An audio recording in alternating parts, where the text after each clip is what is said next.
Hello, hello.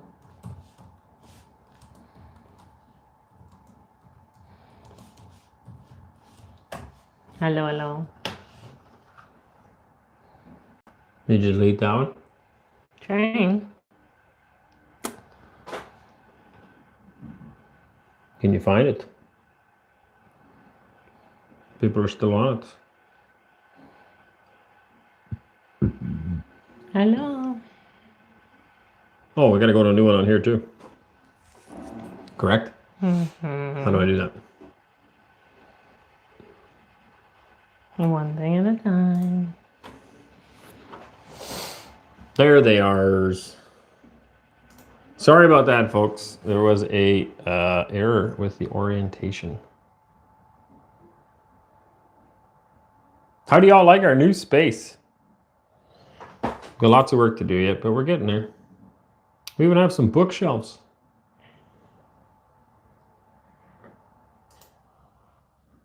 Boom, boom, boom, boom, boom, boom, boom, boom. Ni robota? Почему?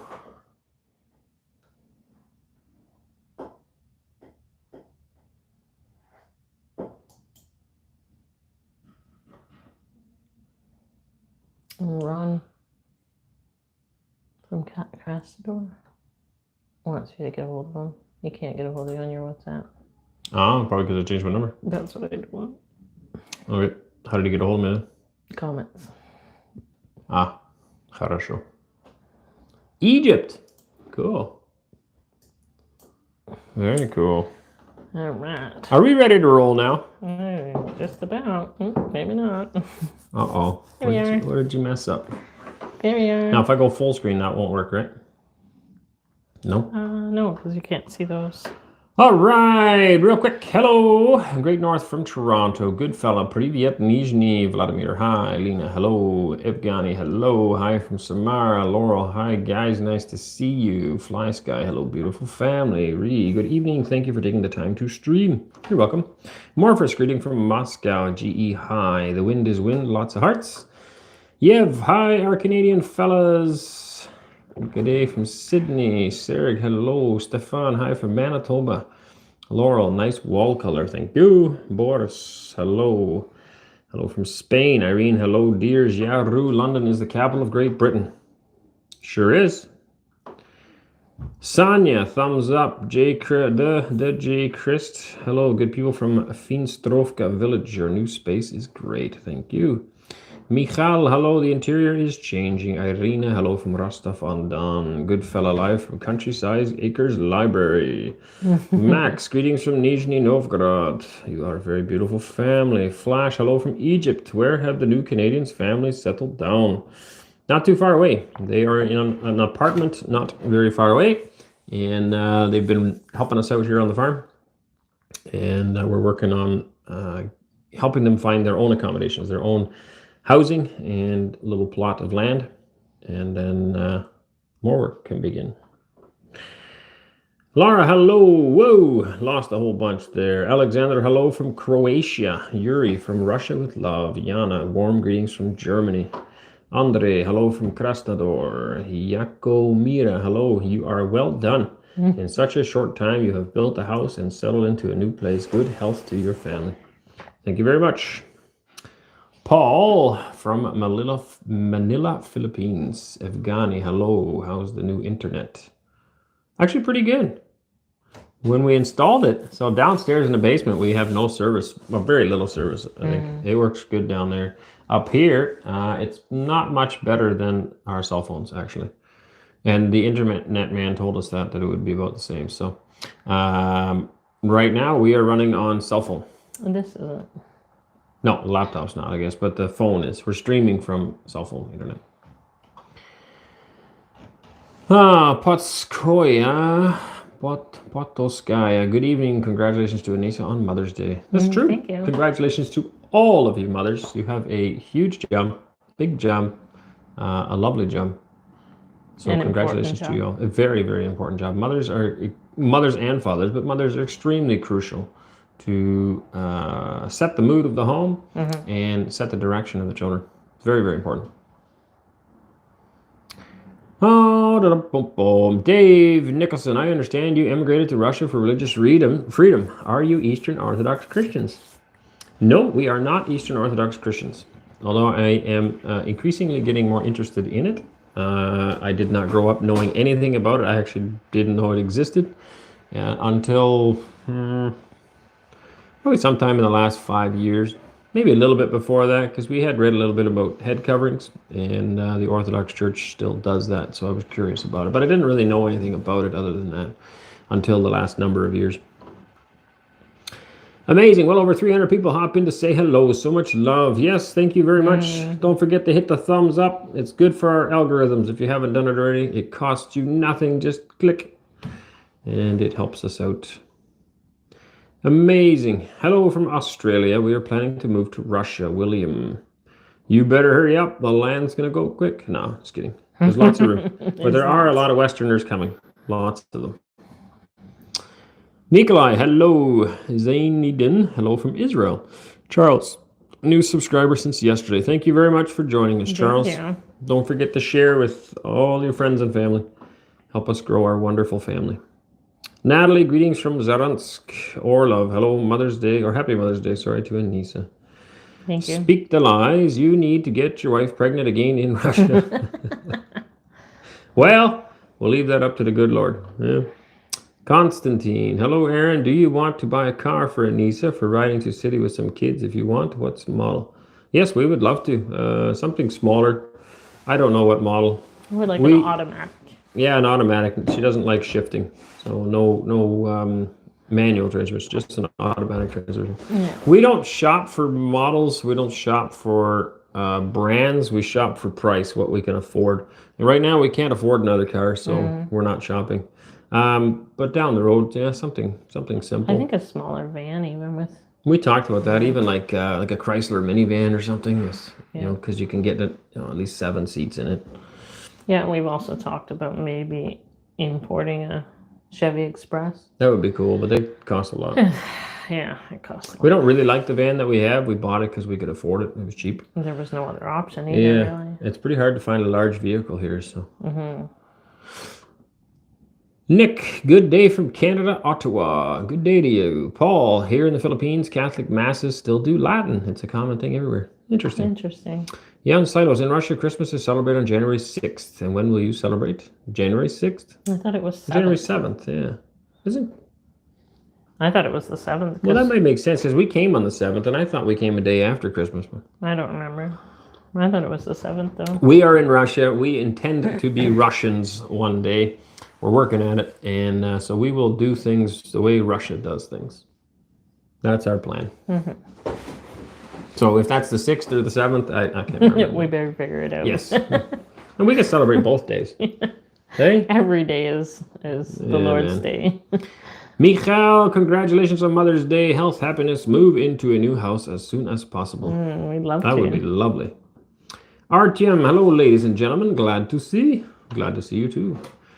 Greetings from Siberia. Valentina, greetings from Donbass. I'll see you tomorrow with translation. Eugene, hey, usually you have so many stuff to do every day. Do you plan your to-do list daily in a family circle or set goals just as it goes day by day? Good question. Both. So I have a list of things that I'd like to get done. I honestly, the way most Russians talk, I thought we were going to be knee-deep in snow and it was going to be extremely cold by now, and I would be not able to work outside. But it is almost the end of November. I think it's unusual. It's finally snowing. We've got a lot of work done outside, and I have a few more projects. So we're actually putting a root cellar in right now outside. Should finish that mostly tomorrow, and then we're going to put potatoes and carrots in it. And we have some trenches dug that we need to finish off. So things like that. But yeah, I'm usually planning constantly, and then she adds to it. She, hey, honey, could you do this or could you do that? So it adds to it. But Vadim, I don't understand anything, but it's very interesting. Spasiba. Thank you. Toby's Life, hello from Winnipeg. Good fella. Comrade Artyom, privyet. Anatolia, good health. Amazon, good morning from the North Caribou near the Rocky Mountains in British Columbia. Bless y'all. Awesome. Hello. Beautiful Rocky Mountains. Amen. Remember we got that dog from Rocky Mountain House one time? That was a beautiful spot. Oleg, hello from St. Petersburg. I am on my way to buying groceries, watching you live in the meantime. Maria, good evening. Ilnor, greetings from Kazan. Congratulations to all the mothers in the world. Of course, first of all, here to Anneesa. I get 2 Mother's She Days is the preem something. The rest of the comment is missing. Lila, good evening, our Russian family. Andrei, Anneesa, happy Mother's Day. Dmitry, greetings from Vladimir. Papa, Oleg, Arend, you look better after the operation. I think so too. Oh, thank you. I think so. Matt, greetings from Scotland. Hope all are well and happy. Hope your recovery is going well. You have to like be careful on what you're eating. Like, no, he doesn't have to. I find that he's just overeating now. Like today, maybe I'll get a little fat again. Today we had company over, and I finally said, "Honey, like, stop eating everything." And it's not just like healthy stuff; it's like the grease at the bottom of the thing, and cookies and cookies. You made a one. We had let's see here. How many guests did we have today? 6, 8, 10. We had 10 people over today, plus our family. So there's 20 people in the house. And she made a good feast, her and the girls. And then both guests brought food as well. So we had a lot of food on the table. It was a good feast. Yes. So, but it doesn't mean you have to eat it all. Most of it was healthy, though. I ate potatoes. I know, you love to like lick out the like greasy bottom of things, and that's not good. Lick out. Scoop out. Scoop out. Yeah. You were trying to lick your plate. I would have. Yeah. It was very delicious. We had a really yummy roast. So. Это очень вкусно. Nice people. No, not people. Nice ponds. There's a crack on your screen. Nice ponds not too far west of your land. Yeah, we don't need everybody to know where we live, so if you could stop writing that'd be good.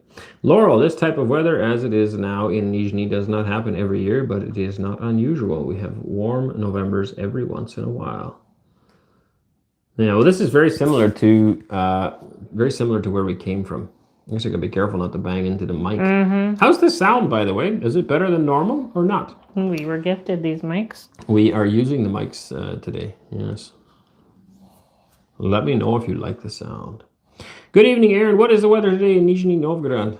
I think it's like -1, maybe. This morning it was raining like crazy. I had a little bit of stuff to do outside, and my coat was drenched in no time. And then it changed to snow about lunchtime, maybe. Yeah, we were like in a snow globe. It was so beautiful. Yeah, it was very, very beautiful. But we didn't get a lot. Maybe, I don't know, this much snow. An inch. Excuse me. Choo-choo. Choo-choo snug. Did you need something? You want some milk? Sure. You want some what? Can you bring me up a cookie? On the shelf. Sorry, we interrupt this regular program. I'll have a chocolate chip cookie. For this family discussion on milk and cookies. I'll take a cookie too. If you give a... Am I allowed to eat more cookies? If you give a mouse a cookie. Censor, did you have to learn Russian to move there? No. It's a great idea, though. I think if you're going to move to Russia, you should probably learn a little bit of Russian. We should have learned Russian. We are extremely busy people, so it's hard to find the time. Yes. But I do wish I had learned a little more. We're learning now. Choo-choo. Choo-choo. Evgeny, good evening, Aaron. What is the weather today? I read that already. Greetings from Belgrade. Matthew, hello from Michigan. Ilnor, hand wave, coffee, and a heart. Lana, I wish happiness and good luck to you and all good people. Alexei, happy Mother's Day. Congrats, Alexander Phillips Radiation. That doesn't sound like a good idea. Vladimir, sound is pretty good. Much better than in the past. Awesome. That's good, dude. Somebody says, excellent. I wish you all happiness. Greetings from Yaroslav. Hello, everyone. You had a meeting with Maria Butina. Will there be a video with her? No, we didn't actually film a video. There will be, maybe. We did film at the meeting, not specifically with her. Not for very long, though. Okay. Now, we went there to contribute and to learn, and not so much to film. Although I did mention to her that I would love to hear more of her story. She has an interesting story. She lived in the States for a while, if you're not familiar with her, and she was accused of espionage. I don't know all the details, I guess, but this is what I remember. and she was then imprisoned for quite a while, as well as I think interrogated, and I don't know if there was torture or not. I can't remember, but anyway, it's quite a story. And she is now here, of course, back, and she works as a member of the Russian Duma, and she is also passionately on board with bringing Westerners in, which is a huge plus because the more help that Westerners can get, the better. It helps to change policy. Why is that necessary? Because Russia never really had a immigration policy geared to Western people. It just hasn't happened in probably since Catherine the Great. So it's not really something that's written in there. And a lot of things need to change in order to make that transition smoother. And so more people helping, always better. Evgeny. Anneesa, is Maddie still playing with the tumbler? Is this the toy that rocks from side to side with music, or is it no longer interesting to Maddie? She uses it sometimes. It's right there. It's just got a little like ding, ding, ding, ding. At the tumbler. She uses it sometimes. We all do, actually. I get such joy out of it. I don't know why, but I must have had something similar to that girl. I think I had something like similar to that too, yeah. Yeah, I must have, because like I really enjoy it. Yeah. So we all do. We all enjoy it. Sergey Kaliningrad welcomes Kaliningrad. Lana, on what date will you celebrate Christmas? December 25th or January 7th? Somebody else told us it was January 6th, so we decided we're going to do January 6th and 7th. Maybe that's what he said now. About 5 minutes ago. We're planning on celebrating in Russian style. So, whatever day that is. Yeah. Larissa, hi from Moscow. I'm glad to see you. I love your family. Thank you very much, Larissa. Good fella, subtitles can't be used in the live chat. You are right. Mama, our dear Arend and Anneesa, the most sincere and bright people, and your children are a miracle. Greetings from Toliati, where Avtovaz is made. Avtovaz. FRI, what were you expecting to be in the USA? Free money? You have to work for it and educate yourself. Must be something to that one. At somebody. Ludmilla, I admire you guys. My great-grandfather, along with his family, built 2 houses. I look at you and feel such a kinship with you. You live with God. Greetings from Khabarovsk. Something like that.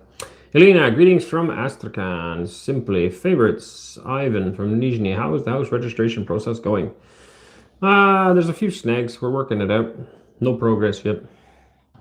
Irina, greetings from Kiev. Thank you for your sincerity. I watch and rejoice for you. God bless you. Thank you. You know, it's amazing, this family. We say that over and over and over again, but there's 541 of you on here right now from all over the world. And it's absolutely amazing, right? And I've seen Canada multiple times, the States, obviously, Kiev, unless there's more than one. I'm assuming it's Ukraine. We've, of course, got Russians on here. We've seen Egypt on here, Philippines on here. It's just really neat time to just get people from all over the place. Really cool. January 6th is Christmas Eve, and January 7th is Christmas Day. So we can celebrate 2 days. Sure we can. And then we can celebrate the day after. On the 8th? Yep. To eat the leftovers. Yep. And then we can celebrate the day after that. I just think every day should be the day of the Lord. So it is, but certain days we celebrate as a time with friends and family and eat a meal. You got to read because I'm eating. Where do I read? I don't want anybody to yell at me for being rude. Where are we reading? I need glasses, so I can't see that. Well, we could get you some. Zach from Canada, new to the channel. What area in Russia are you? Well, thanks for coming to the channel, first of all. Welcome. Don't forget to subscribe if you haven't done so already. And we are in Nizhny Novgorod area. Wilbert de Vries, any chance you're doing the Dutch tradition of Sinterklaas? I grew up with that on the 5th, and we flip-flop back and forth because we've always tried to keep Christmas, the presents part, the commercial part of Christmas, off of Christmas. Celebrate Christ's birthday separately. And that's why I always liked Sinterklaas. But we haven't done Sinterklaas now in a few years. I don't know. We don't really do much gift giving for Christmas either. Part of the reason is because we have a child's birthday at that time too. Yes. So when you're celebrating a child's birthday and you're giving gifts for something else, it kind of gets confusing. And I kind of wanted him to have a special day. We limited the whole gift giving thing at Christmas down to one gift, basically, because it's just the whole house gets full of stuff, and And we, over the years, as our kids are getting older, we try to get them to make a gift for somebody else. So, like a homemade gift that they can make for one of their siblings. And you'd be surprised the really cool things that they come up with. No. Sometimes they'll buy something. Yeah. That's a very small amount of money. Yeah. We just don't want it to be all about presents and money. That's not really what life's supposed to be about. And especially Christmas, it should be about Christ. Right. Yeah.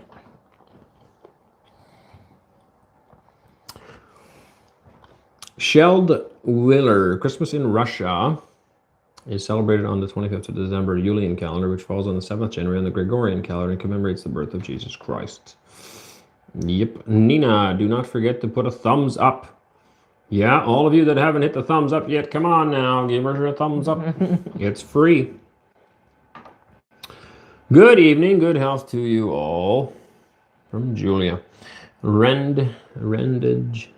Hello from Ohio, USA. Happy Mother's Day. You exemplify the definition of a good mother. God bless you with health and abundance. Thank you. She is a good mama. I can vouch for that. I can always do better. Well, I still think you do a good job. Do you remember Wes? I still laugh over it. Do you remember that? I would say, am I the best mom in the whole wide world to him, just jokingly? And he would say, I don't know. There could be better moms. I was like, he's only like, what, three? He didn't mean it as any kind of an insult. He just didn't want to lie. It was just, he's like, yeah. He hasn't met all the moms, so how could he say that this one's the best one? It was so funny. So then I would say, oh, please, am I not the best mom in the whole wide world? And he'd be like, no, I don't know. I honestly can't tell you. I'd be like, come on. Yeah. All right, where are we? Curious, good evening. Are you begin to study local sales market? Oh, always. But we don't have anything to sell yet, so one step at a time. Eugene, once you said you can do even a soap for sale. Are you already familiar with such online marketplaces as Wildberries and Ozone? It's a great opportunity to cover big sale regions. We are familiar with Wildberries and Ozone. We find it a bit of a pain because you need to give all these health certificates and all this other silliness rather than just making something and selling it. So it's not as easy as just putting your stuff for sale. But we are familiar with it. We are still looking into it, and like even we'll these continue these mugs, because when we bought these mugs, we didn't know about the certificate. These mugs now have to be sent away, smashed apart, tested, and made sure that they're safe for human use. Which really put the damper on. We went and bought a whole bunch of mugs and a whole bunch of hats, and we were planning on having some stuff to sell, so we would have an income, because obviously we need an income too. And then, you find out you need all these silly health standards and certificates and whatever else. There is a lot more red tape than we were hoping for. That doesn't mean it's, we can figure it out. It just takes longer. It's more of a pain. So, yeah, I don't know. I'm not sure if we'll sell things on Ozone or not. Probably down the road eventually. Maybe, if we figure it out. Master, good evening, guys and girls. Best wishes. St. Petersburg Federation. Jesus, look at them. They're still with us. Thank you. I think that's a good thing. I think so. Michael, greetings from Moscow. Glad to see you in the background on which you will shoot. A living room. This is the schoolroom, actually. Yeah, the schoolroom. The office study. Pavel, hi there. In Belarus, we have both the 25th and the 7th as holidays. We got around 1 million Catholics out of 9.2 million population. There you go. Danielle, hi, great neighbors. Going to visit you in the spring. Bring you some chickens to the farm. Chickens are always welcome. Well, depends if we have chickens. Well, we might have chickens already, yeah. Isabella, hi from Netherlands. I'm your fan. Thank you. Thank you. Brian, do you feel any effects from the ongoing conflict? No. Sanctions and stuff, I'm assuming you mean? those are mostly felt in Europe, not in Russia. We got 552. 522. We're getting closer to our. Yeah, not in our area, at least I should say. The shelves are full. The economy's booming. There's a lot of work. Business is good for everybody, it looks like. Oleg, to what extent are community and friends are important for you to be happy in life? To what extent are community and friends important? Probably that R shouldn't be there. For you to be happy in life. Well, I think they're important for everybody. I mean, you don't want to live entirely by yourself, do you? Obviously, community is important because we want to be a part of it, to sell our products, but also to build community. I feel like a lot of people have a misconception of us moving to the country by ourselves in this house. And I think the difference is they don't understand the whole concept. But I feel like since we haven't quite moved in completely, but since we spend most of our time here, we've had so much community and so many people coming and visiting, and there's always something going on. And I feel like if we were stuck in an apartment, nobody would ever... We wouldn't have that opportunity. Yeah, we wouldn't have that. And we've had way more visitors here than in the city. Oh, absolutely. Yeah, absolutely. Yeah, it's totally different. Yep. Yeah. But my wife's my best friend. I don't really have any really close friends aside from that. I agree. I have friends. I've got lots of good friends, but my wife's the only closest friend that I need. I think that's how a marriage should be anyway. So I agree. Do I need community to be happy, or friends? No. Are they important? Yeah, of course. And we have friends. We had friends over today, and I was very grateful that they were willing to come and share a meal with us and share their time. And that's nice. And we have made quite a few good friends in Russia. Actually, I think it's easier here in Russia because people are more sincere. And that sounds like that's a very general statement. Agree. There's lots of sincere people in Canada too, but I find there are a lot of people that are more superficial, maybe. Like here, I don't know, it's hard to explain. Russians seem to be more deep, more real, more from the soul. Maybe. I don't know how to put words to that. Am I doing a good job here? Yeah, we don't want to insult anybody back in. No, but you can have friends back home, but it's just like on the surface. It's not real deep. Where you're putting in more work than the other guy kind of thing. Whereas here, I find they're real relationships. They either like you or don't, I guess. And if they do, then they do. Yeah, I agree. Yeah, it's more of a mutual thing. Right? Like even today, the people, they came, they visited, and then it was like when they had to go, they didn't beat around the bush and feel bad about it. It was like, wow, this is a really good visit, but we have to go home now. I'm like, okay, thanks for coming.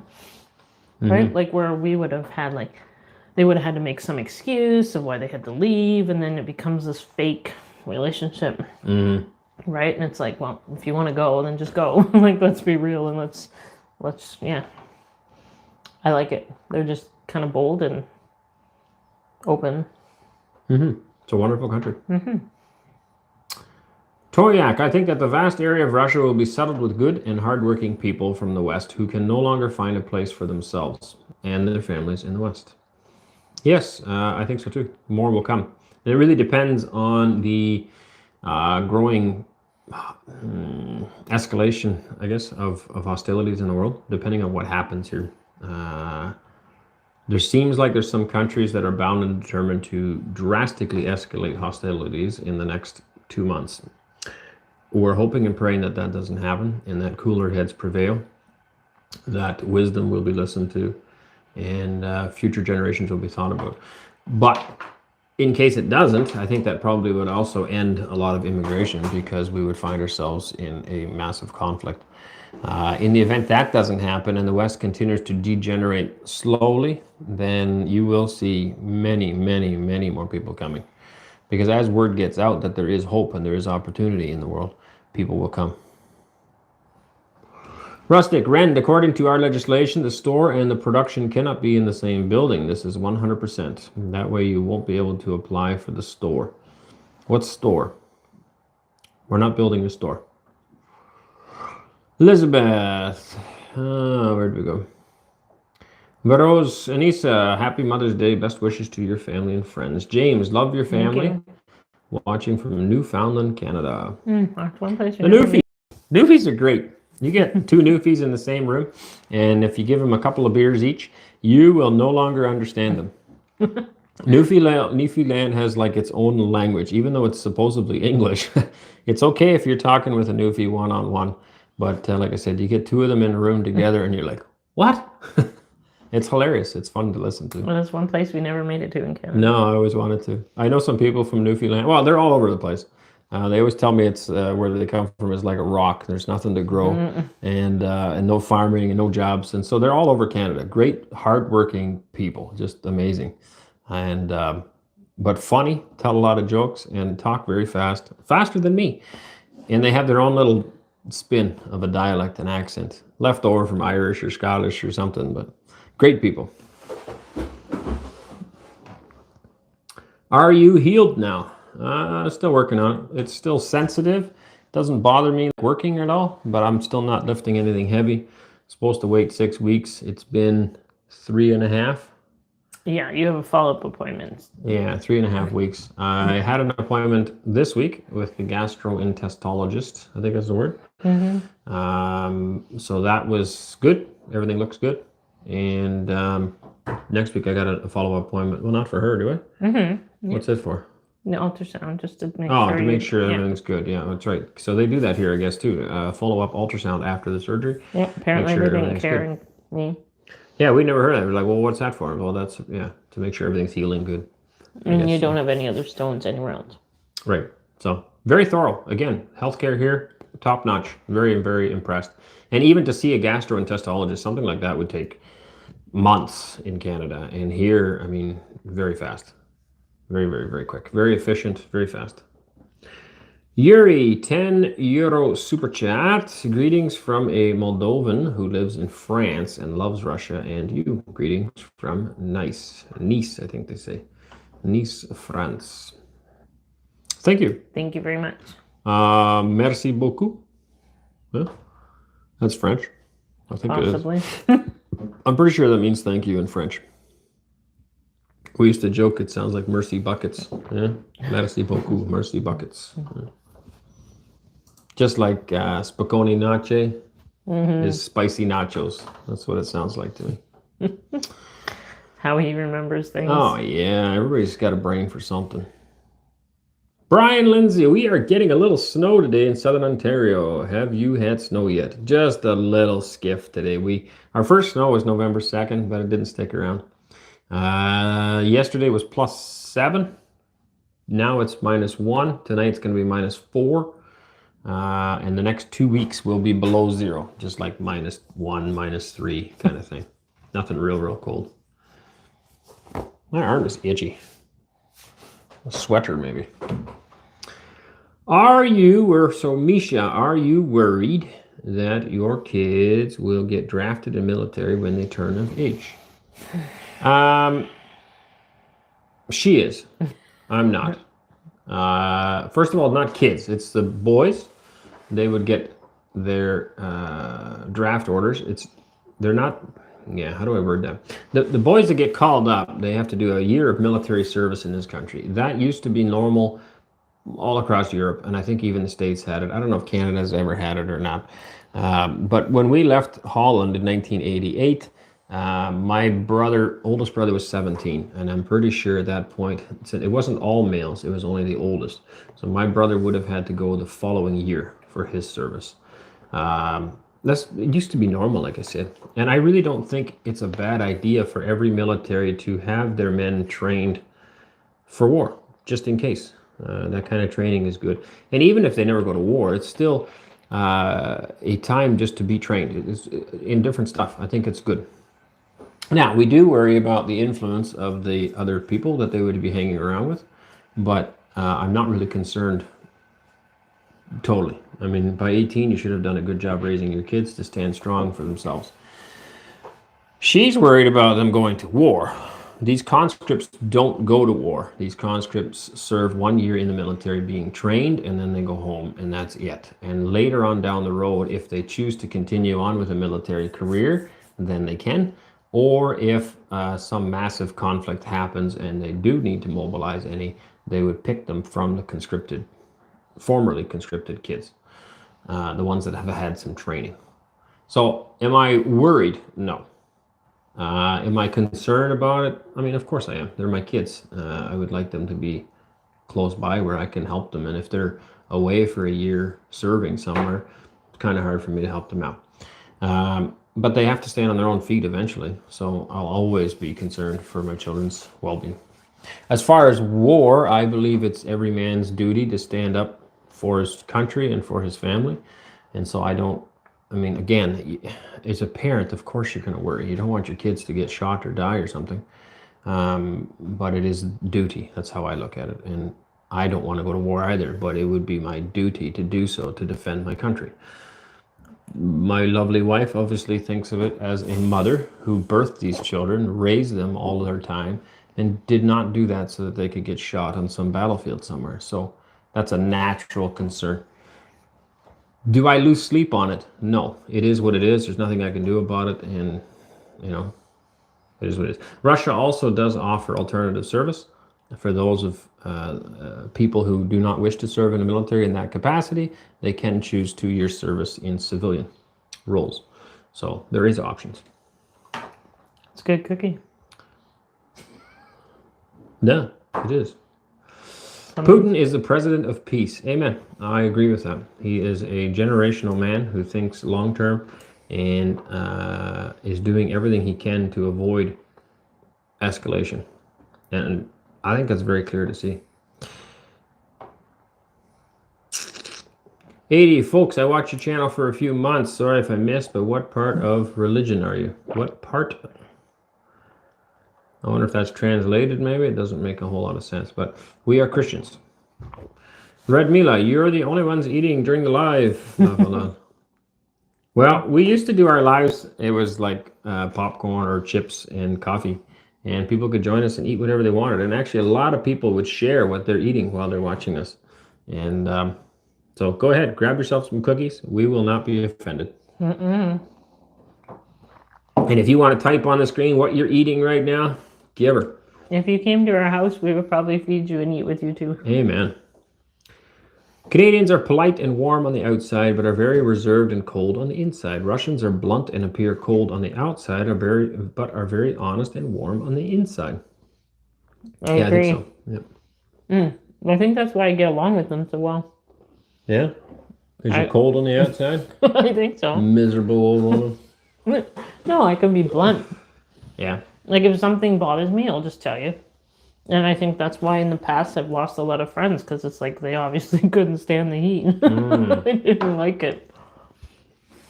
Where I find people here, it's like you just tell them no or yes or whatever, and they're like they just appreciate that.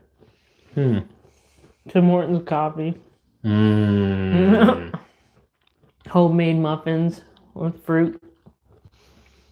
Double. It's funny. There's certain things that are regional, right? So, growing up in Ontario, we call it a hydro pole or a hydro bill, or hooking up the hydro to your house, and that is electricity. When I moved to Western Canada, I was calling things hydro, and they're all looking at me like, "What?" They call them electricity pole or an electric pole, an electric bill. And so anyway, in the same way, a double. So we have Tim Hortons. It's a coffee store. If you're not familiar with Tim Hortons, it's a coffee store all across Canada. It was actually started by a man named Tim Horton, who was a NHL hockey player.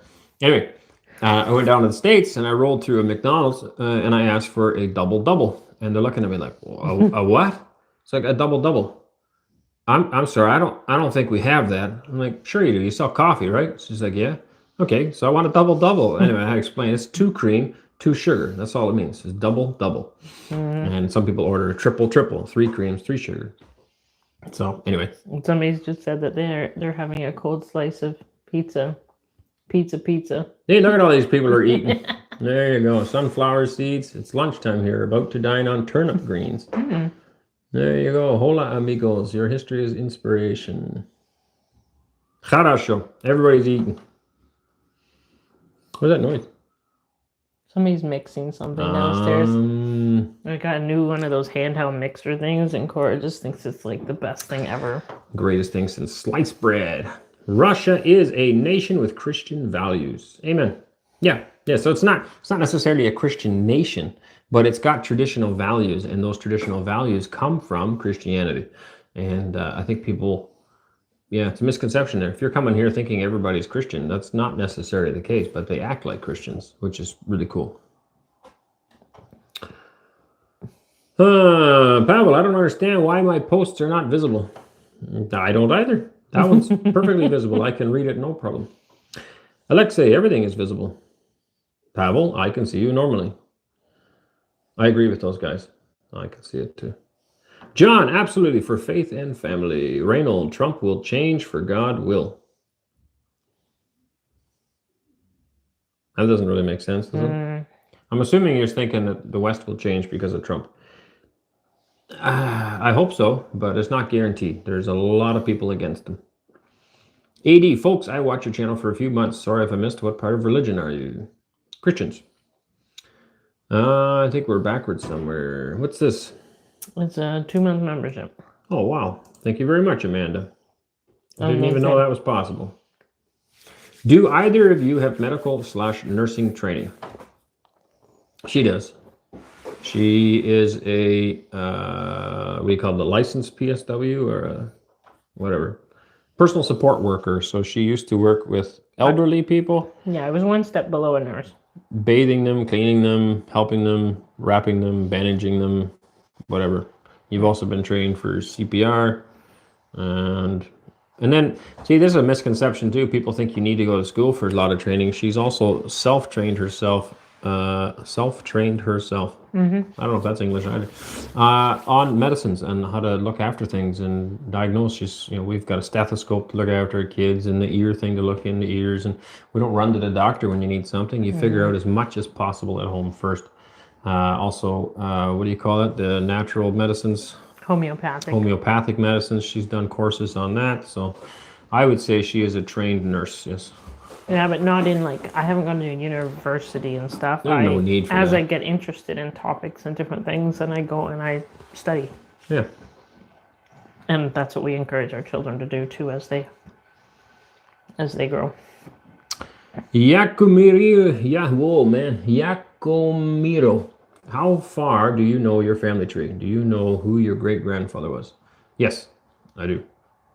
Well, not personally. Oh, I never met the man, no. He was gone before I showed up. My family tree on both my mother's and father's side goes back to the 1600s, so a little over 400 years or something. Okay. And your family, we know as far as when they came to Canada, which was in the mid-1800s, 1850s or something. Prior to that, her family came from Scotland and Ireland, and at this point, there's no history that far back yet. Correct? I believe so.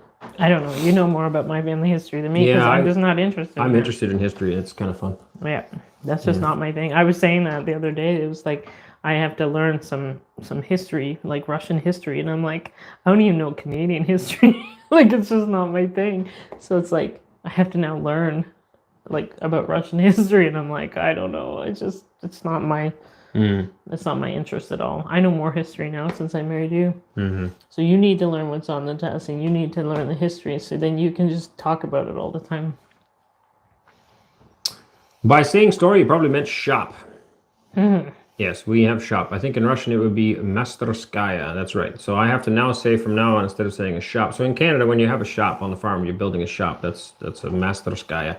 It's a workshop. It's a garage. But we don't call it a garage because that doesn't make sense either. A garage is stuck to the side of your house just to park your car in.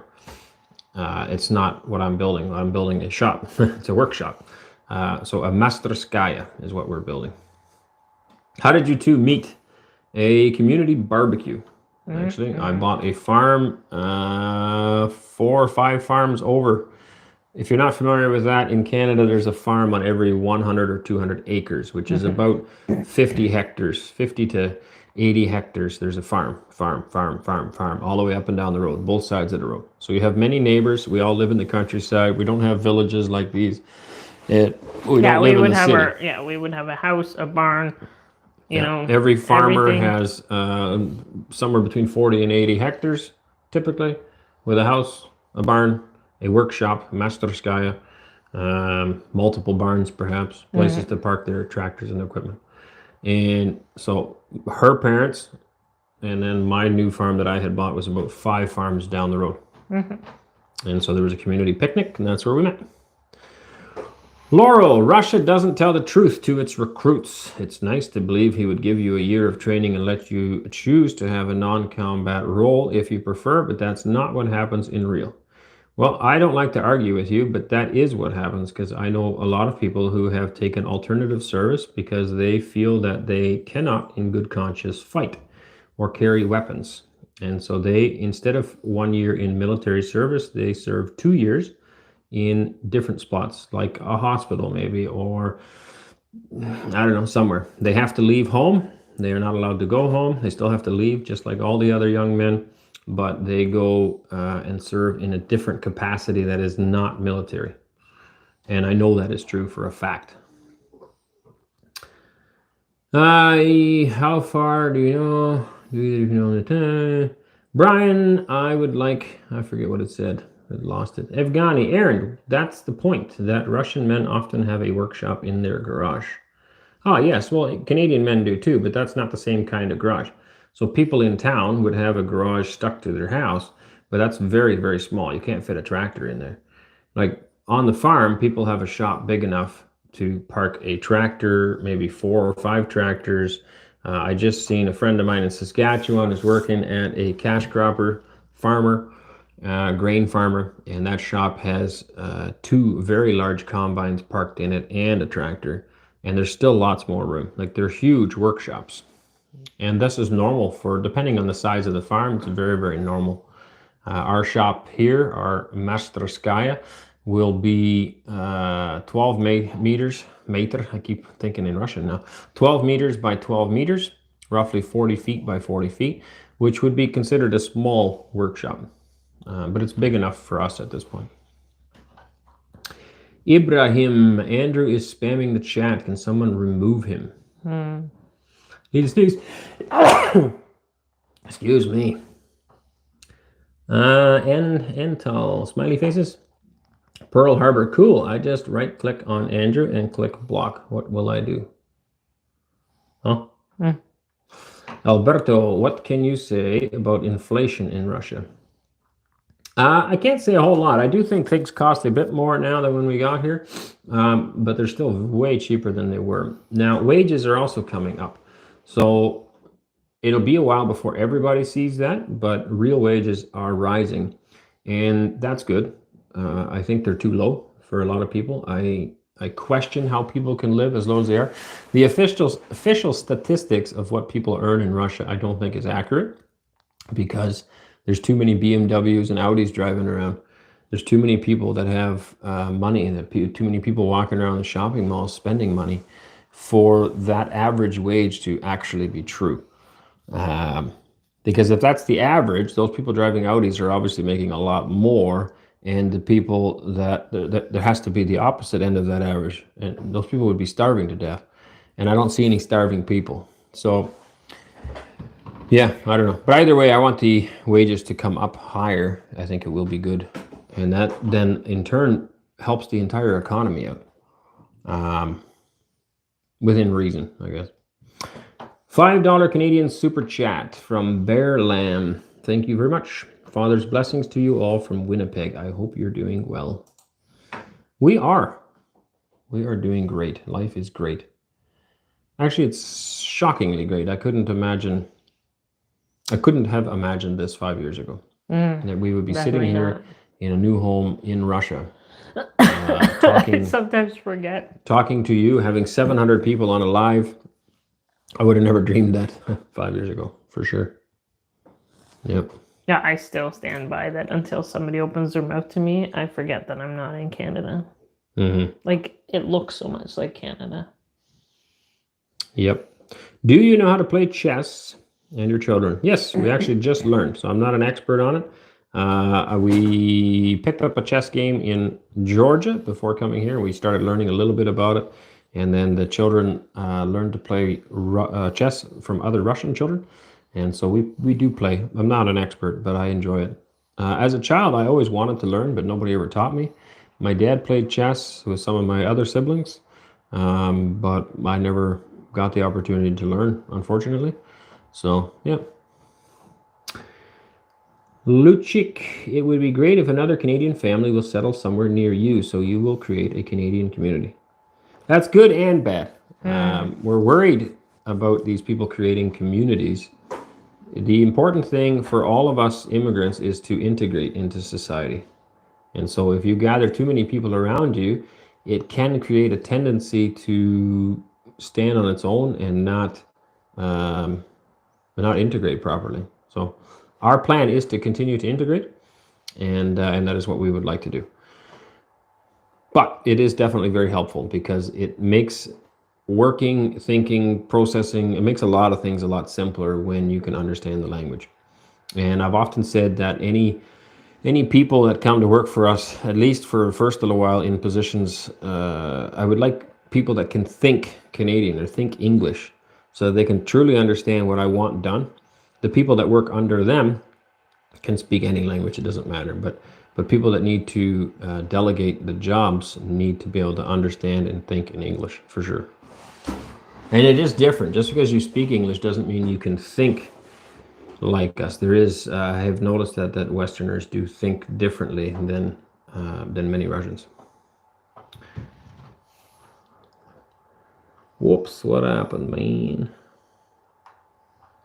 Something. Stanislav, family values. I think he meant to write that. Must be. Free wind. Russia has a lot of poor and a lot of rich people. Middle class is very small. Okay, but if you read the average, I think it's like, I can't remember now. Maybe somebody knows, but it's low. It's like, maybe $600 a month or something, $700 a month. And if that's the average, then I'm sure I don't have to explain how that works, but just in case you get average, that means there's a bunch up here and there's a bunch down here. And those people must be living on $100 a month. And there's just no way anybody could eat or live on $100 a month. So they have to be earning some money somewhere from something. Where are you heading with the mouse?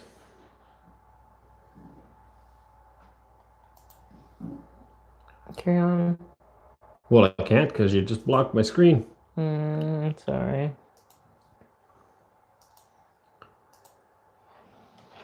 Wages aren't that high in Russia, but our obligations, taxes, healthcare, utilities, etc., aren't that high either. Absolutely. No, I understand that. But still, $500 a month, it can't be. I don't have a phone access here right now, but somebody Google it. What's the average wage? And it doesn't make sense to me.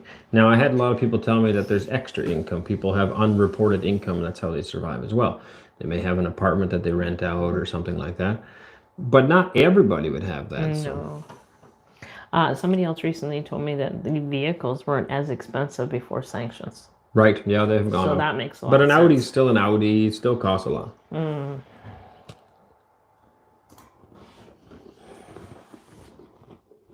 You go ahead. I'm going to make a tea.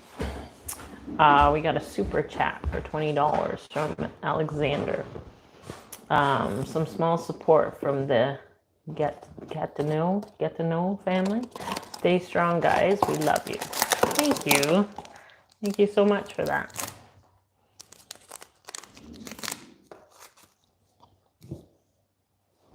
Is there a way to get rid of it? Pardon? Oh, there it goes. I guess everybody can still hear me. As I make my tea. Because I took the microphone. Keep talking over there. I took my microphone with, so they probably hear me loud and clear. Yes, they're from Quebec. Thank you so much. I'm not the talker, though, if you all know. So I sit here awkwardly. Well, he does all the talking. Oh, you're doing fine. Happy Mother's Day. Thank you. It's funny, I get 2 Mother's Days now. Some from Canada and some from here. Somebody else just said that Mother's Day again is going to be here another Mother's Day because they have another calendar. Oh, really? A lot of people, they say, survive off $100 a month. How? I don't know. That seems strange. What could you even eat to survive on $100? Well, of course, I'm feeding. $100 though, not. Yeah, we're feeding 10 people though. Right. That makes a difference. You're doing fine. Right? You're doing fine. It's hot here. Take off my mic if I can figure it out. Take my sweater off. Oh. Admire your strength. I'm back! Half the crowd goes, oh man, he came back. I admire your strength and spirit. You're just a wonderful family. Thank you. Did you get this super? Yes. All right. Ludmilla, in Russia, you can buy a small plane like a car. You can fly it over your fields. Say what? That'd be cool. That probably cost a lot. Like, you mean like a drone or an actual one that I can sit in? Because that would be awesome. Don't give them any ideas. Don't give any I can't even afford a second car, so I don't think I would be buying a plane. But it would be fun. Okay, how are our children being taught Russian when they are homeschooled? We are not opposed to tutors. So just because they're homeschooled does not mean that we do not give them the education that they need. They are getting tutors. So we have online, just like a lot of students in Russia get tutors to teach them English online, our children get tutors online to teach them Russian. And also we're not opposed to online courses and things like that. So, or people coming in, we've discussed that too. In today's day and age, schools are really quite unnecessary because all the information you need is available. It doesn't mean some people don't need to send their children to school. If that works for your family, some parents aren't disciplined enough to teach children, and some children are not disciplined enough to listen to their parents. But it can be done. Right. I give an example all the time that every moment is a teachable moment. So I have this try to speak, the thing has to load. Yep. Now, every time a child asks a question, make it a teachable moment. Every time you're doing certain things, make it a teachable moment. So I made the example just the other day. There was another child here that isn't our own, and they were plowing the fields, and the child was excited because they caught this mouse. And they found this mouse in the field. So they brought it up to show us, and I took one look at the mouse, and I realized it's not a mouse. It was a vole, because I knew what it looked like, right? So I got the, Google out, and I Googled it, and I showed him what a vole looks like and what the difference between a vole and a mouse. And we went into a big, long discussion about it and how that is different. They got shorter tails, shorter noses. That's a teachable moment. Those are all educational moments that we do every day, day in and day out. Does it mean they don't do books? No, they do books as well. But on the time that they're not doing their books, they're being taught throughout our day, all the time. Right? They get hands-on things. One of our children now, the little guy, he's using a drill, and he's literally just drilling screws into a board. And he has such joy in that. But he's learning the technology of drilling and using that heavy drill. And he's going to be an expert driller. Right? There's lots of different ways to educate your children. Sorry, watching. Reading. Okay. You said you couldn't do that. You did just amazing.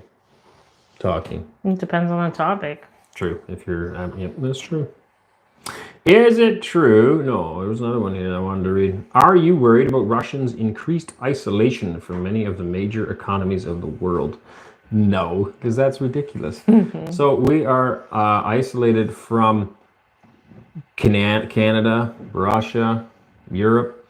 Russia? I mean, or USA, sorry. How many products, Russian products, do you think were sold in USA? So the only isolation is that we can't buy some of those same products, but they're still coming here. They just come through other countries and they cost a little bit more. You can still get them. I'm getting DeWalt tools, and they're not made here. The other economies should be more worried because if you'll take a look at the economy, Russian economy, European economies, let's say over the last 4 or 5 years, the European economy is just tanking. The Russian economy is going strong. Russia has access to more economies now than it did before. Emerging economies, which mean a lot more than established ones. Established ones are sinking. They're a dying breed. They are overextended and overspent. We are making partnerships with Asian economies, which are booming, with African economies, which are about to boom, and with Mideastern economies. And so, no, I'm not even the least bit concerned about it. There is only progress being made here. The next 15, 20, 30 years of Russia is going to be skyrocketing growth, and it's going to be phenomenal for everybody. Right? As the economy continues to grow, the debt levels here are phenomenally low, and the economy will continue to grow, and Russia will become more and more strong. It will become more of an exporting country. I can't say that for sure.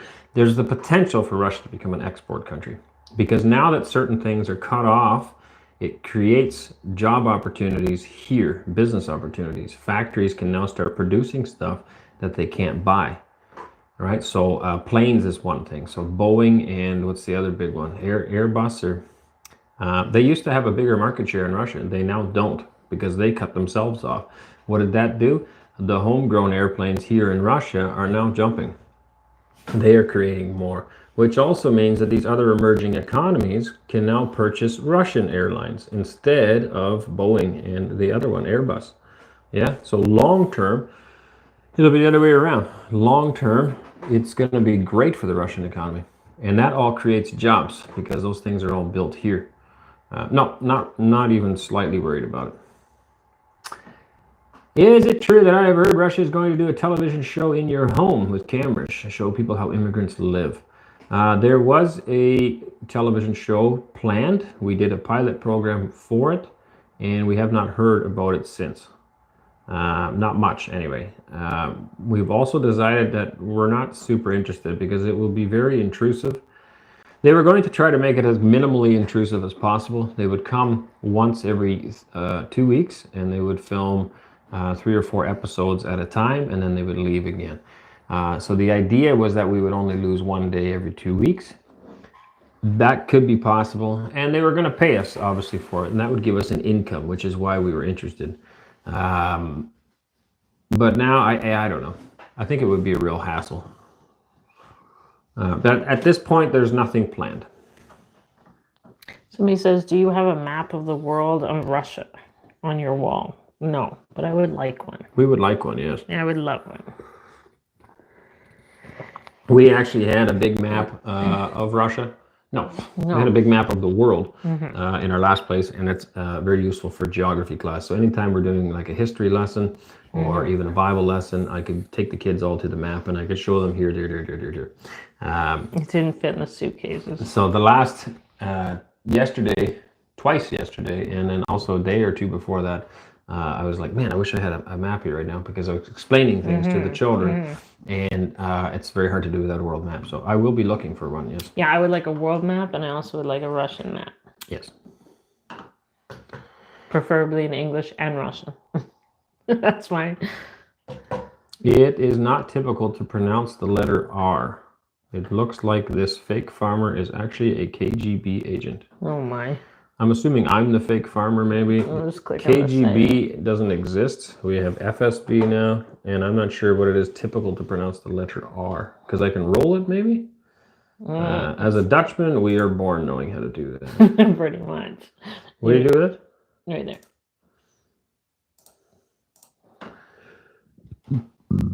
All right, where are we? Good fella, all of my monthly bills in Russia, including trash, heating, electricity with water, is less than $70 a month. Crazy, eh? Sergey, you are great. You have a great family. God grant everyone good, cute children. Future helpers are such families in Russia. Thank you. Spicy Bean, it is a mistake for not doing the TV show. It is more than income. And the hassle of not doing the TV show would be greater. I think it's a mistake to do it. Maybe, but it says it's a mistake for not doing the TV show, and then the hassle of not doing the TV show would be great. Anneesa. Victoria, $4.99 super chat. Thank you very much. There's no way to heart it for some reason. Or not heart it, thumb it up. I am not being funny, but can you pick up these maps pretty cheap in Russia? Or are you allowed to buy anything for yourself out of your own income? I'm so confused. Yeah. Why wouldn't we be able to? Russia's a completely free country. I can buy whatever I want, whenever I want, and spend my money however I feel like. There's no restrictions on buying things. The only restriction would be is that I can't Google it because it's a different language. Well, even then you can, because you just translate. Yeah, no, it's completely free. You can purchase and buy and do whatever you feel like doing, whenever you feel like doing it. There's no restrictions. And the maps are available. I've actually seen it at one store. I was looking for something else. Okay, I haven't seen them. That's why I said I need to know where they are. Yeah, I would have picked them up. Where is that again? There's one mall. It's got this funky little corner store. It's on a triangle. And when you go in the doors on the left-hand side, they had some maps and stuff there. Aaron, are you planning on starting your construction business once you are done your house? Yeah, probably in the before. spring, yeah. Probably in the springtime, yeah. We have hired someone, and more details will come in the spring. So if you are looking for anything construction related, let us know because we are lining up jobs for the spring. Yeah, we are looking for framing and insulating jobs.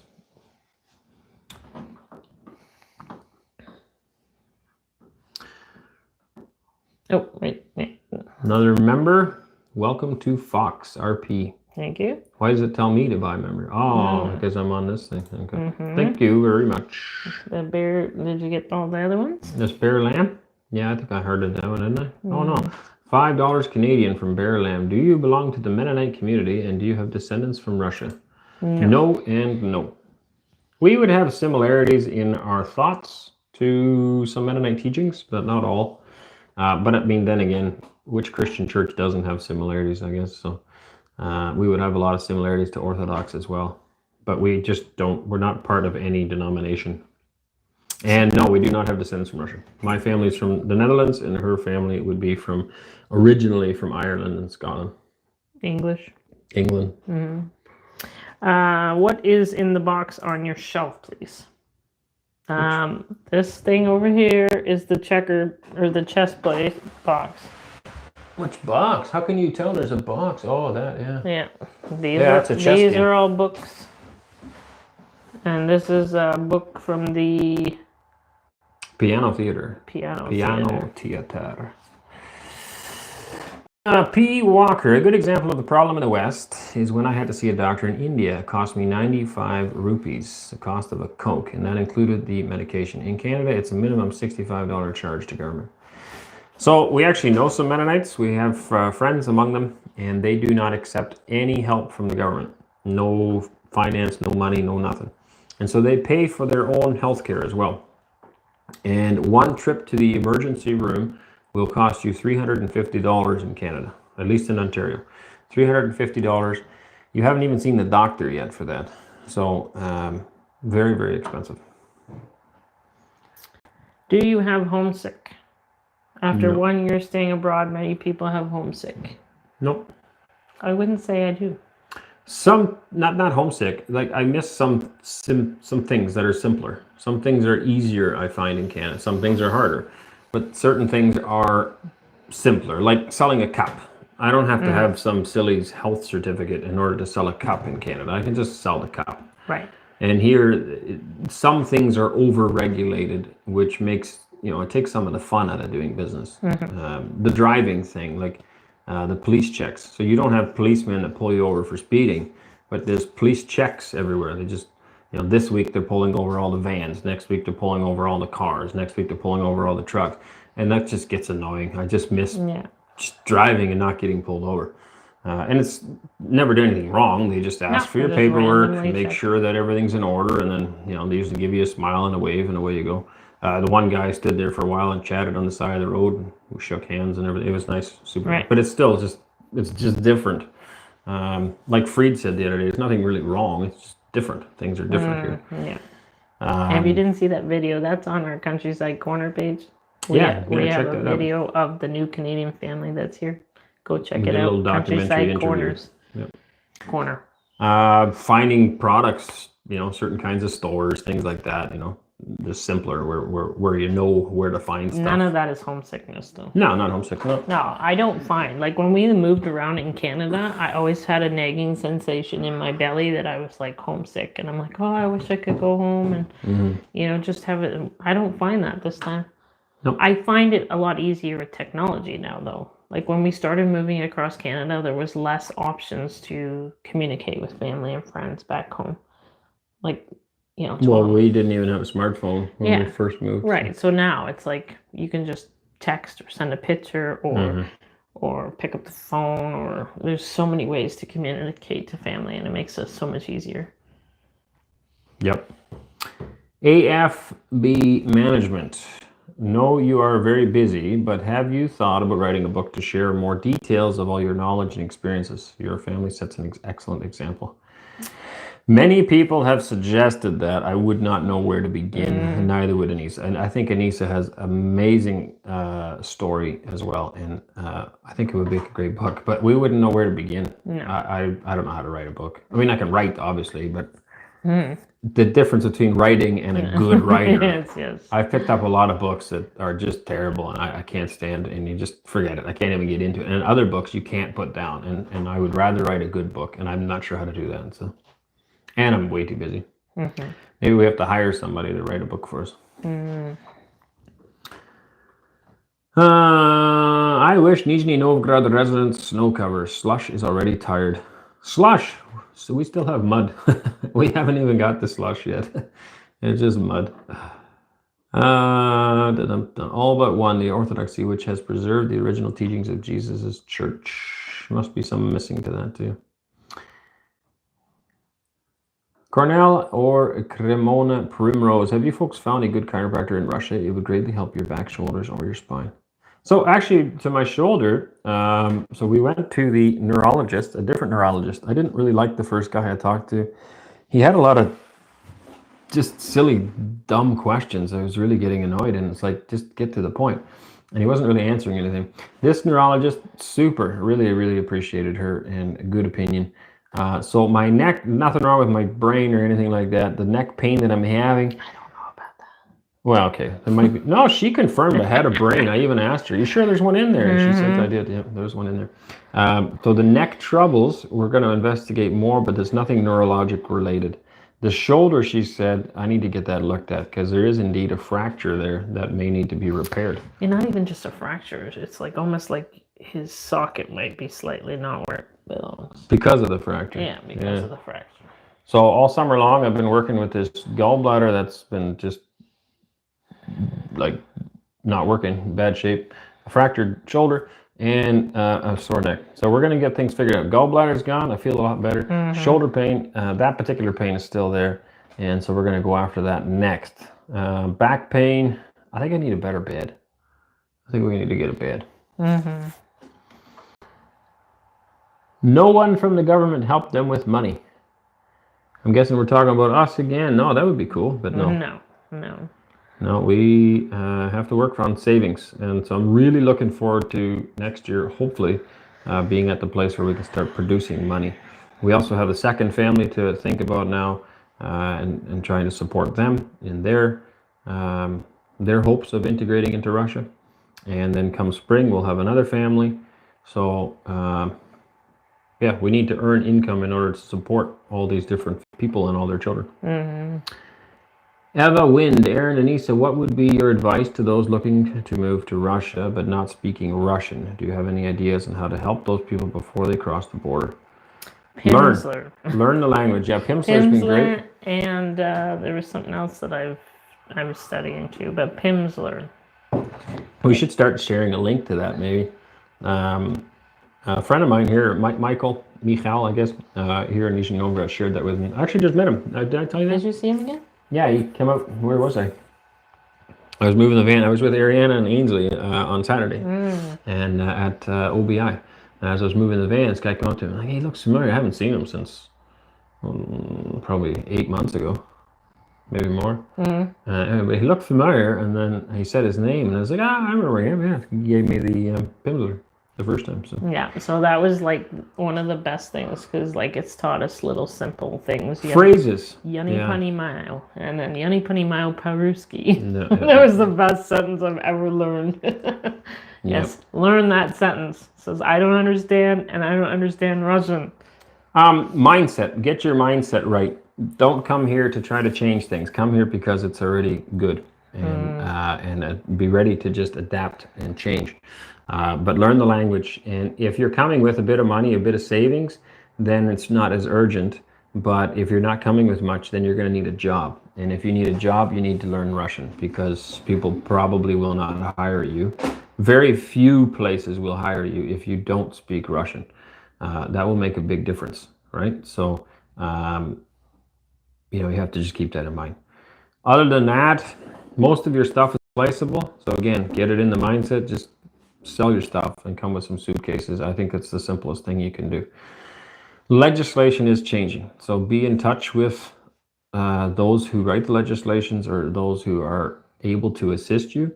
OKA agency in Nizhny Novgorod would be one of those. They can assist you with everything that you need as far as moving here. And they have a lot of information. Obviously, they get updated a lot sooner. It is an agency set up by the governor himself. And so they have access to information that I don't. I find out from them, so I find out later. They have a Telegram page as well, and a lot of information is shared in those places, like the possibility of getting reimbursed for moving your stuff here. That's huge. We sold all of our stuff because there was no point in bringing it. There is now some options of bringing your stuff in a container and the import taxes that you pay, getting those reimbursed, which is pretty cool. But for the most part, I just didn't think it was worth it. We can sell everything and just buy it here again. We didn't have a lot of super expensive stuff, I guess. Right? Mm-hmm. There's, things that we do miss that we could have brought, but. No, I was grateful. I wish we just didn't bring as much as we did. Yeah, and then paperwork. Get your stuff ready. Like get all your birth certificates and all your marriage certificates and all the things that you're going to need. Make sure you have them in order. Have them the names right on them all, and have them all apostilled before you leave. Yeah, and your children's birth certificates have your parentage. They have to have your parentage name. If you're okay, like if you can financially afford to fly back when there's a mistake, then that's fine. For us, it costs a fortune to come here. I can't just fly back and forth. And so we wanted to make sure everything was in order, and we said goodbye, and we mentally prepared ourselves for never going back. This is our home. This is where we're going to be. That doesn't mean we'll never go. We might go for a holiday sometime, but we just prepared ourselves mentally for that's it. This is the last time we're going to see Canada. Alberto, I never saw your Russian flag again. Oh, it's still here. Where do you get your stuff apostilled in Canada? Ottawa Global Affairs. Where did you find that? It is free of charge, or at least it was.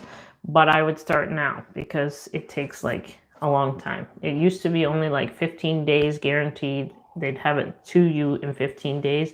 When we were leaving, our last documents took 8 months. 8 months? Yeah, probably. It was ridiculous. No, not quite that long. You think? It was a long time. It was a long time, yeah. Yeah, we traveled. We sent them before we traveled through the States, and we still didn't have them back when we flew to Georgia. We finally got them shipped to Russia like a few months after we were here. So it takes a long time.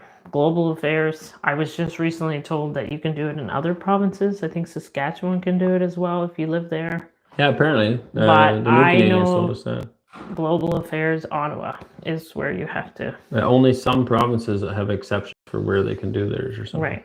And it was free. You could do it if you're coming from Canada. Other places, countries, if they ask I don't why, know what they're called. Don't tell them. Yeah, no, you can just say on the sheet you can use any country, because if you were to move into any country, they're gonna. Yeah, they need the same stuff. They need the same stuff. Criminal record check, you need that too. Even though it'll be outdated by the time you get here, you still have to bring it. Like ours is way out of date. It has to be apostilled as well. And so they're the last. They did ask us, well, where are you going? And we were going to Georgia before going to Russia. And so we said, we're going to Georgia for a holiday or something like that. I don't know.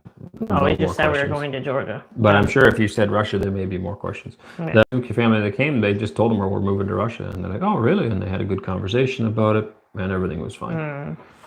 But we have recently heard from some Germans that are facing issues with that because the German government is a little bit more anti-Russia, I guess. All right. Arend and Anneesa, have you visited an Orthodox church service? If yes, did you feel at home? If not, is it in your plans? We went to an Orthodox wedding. People that we met while in Georgia, they invited us to their wedding. And so that was interesting. It was very different. There's no seats, no benches. I've never been to a church with no benches. It doesn't really matter. I'm fine with standing. And a lot of children there were very poorly behaved. Perhaps they weren't Orthodox, I don't know. But they were very loud, coming in and out of the church, banging the door. I found it very disruptive, disrespectful. We would teach her, I mean, it's a house of God, it's a house of prayer. It should be quiet and respectful, and children should be told to be quiet and respectful. Any church that I've ever grown up with or been associated with, not every, but mostly, we teach children to be respectful. You don't run around in the house of God. You speak quietly. You don't speak during service. You close your eyes, fold your hands, you participate.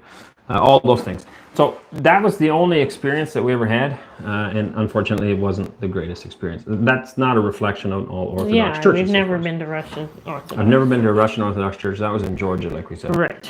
We have been to many Russian Orthodox churches. I actually don't know when the services are, but we do go. I really admire the architecture. I love the icons and the pictures, whatever you call them. We've been in when there's stuff going on in the church, right? Yeah, but I don't know if it's per se a service, but I'm definitely not opposed to it. Would love to learn more. The problem, of course, is going to be that there is, they're in Russian. So, it's like any service in a language you don't understand, it's going to be harder.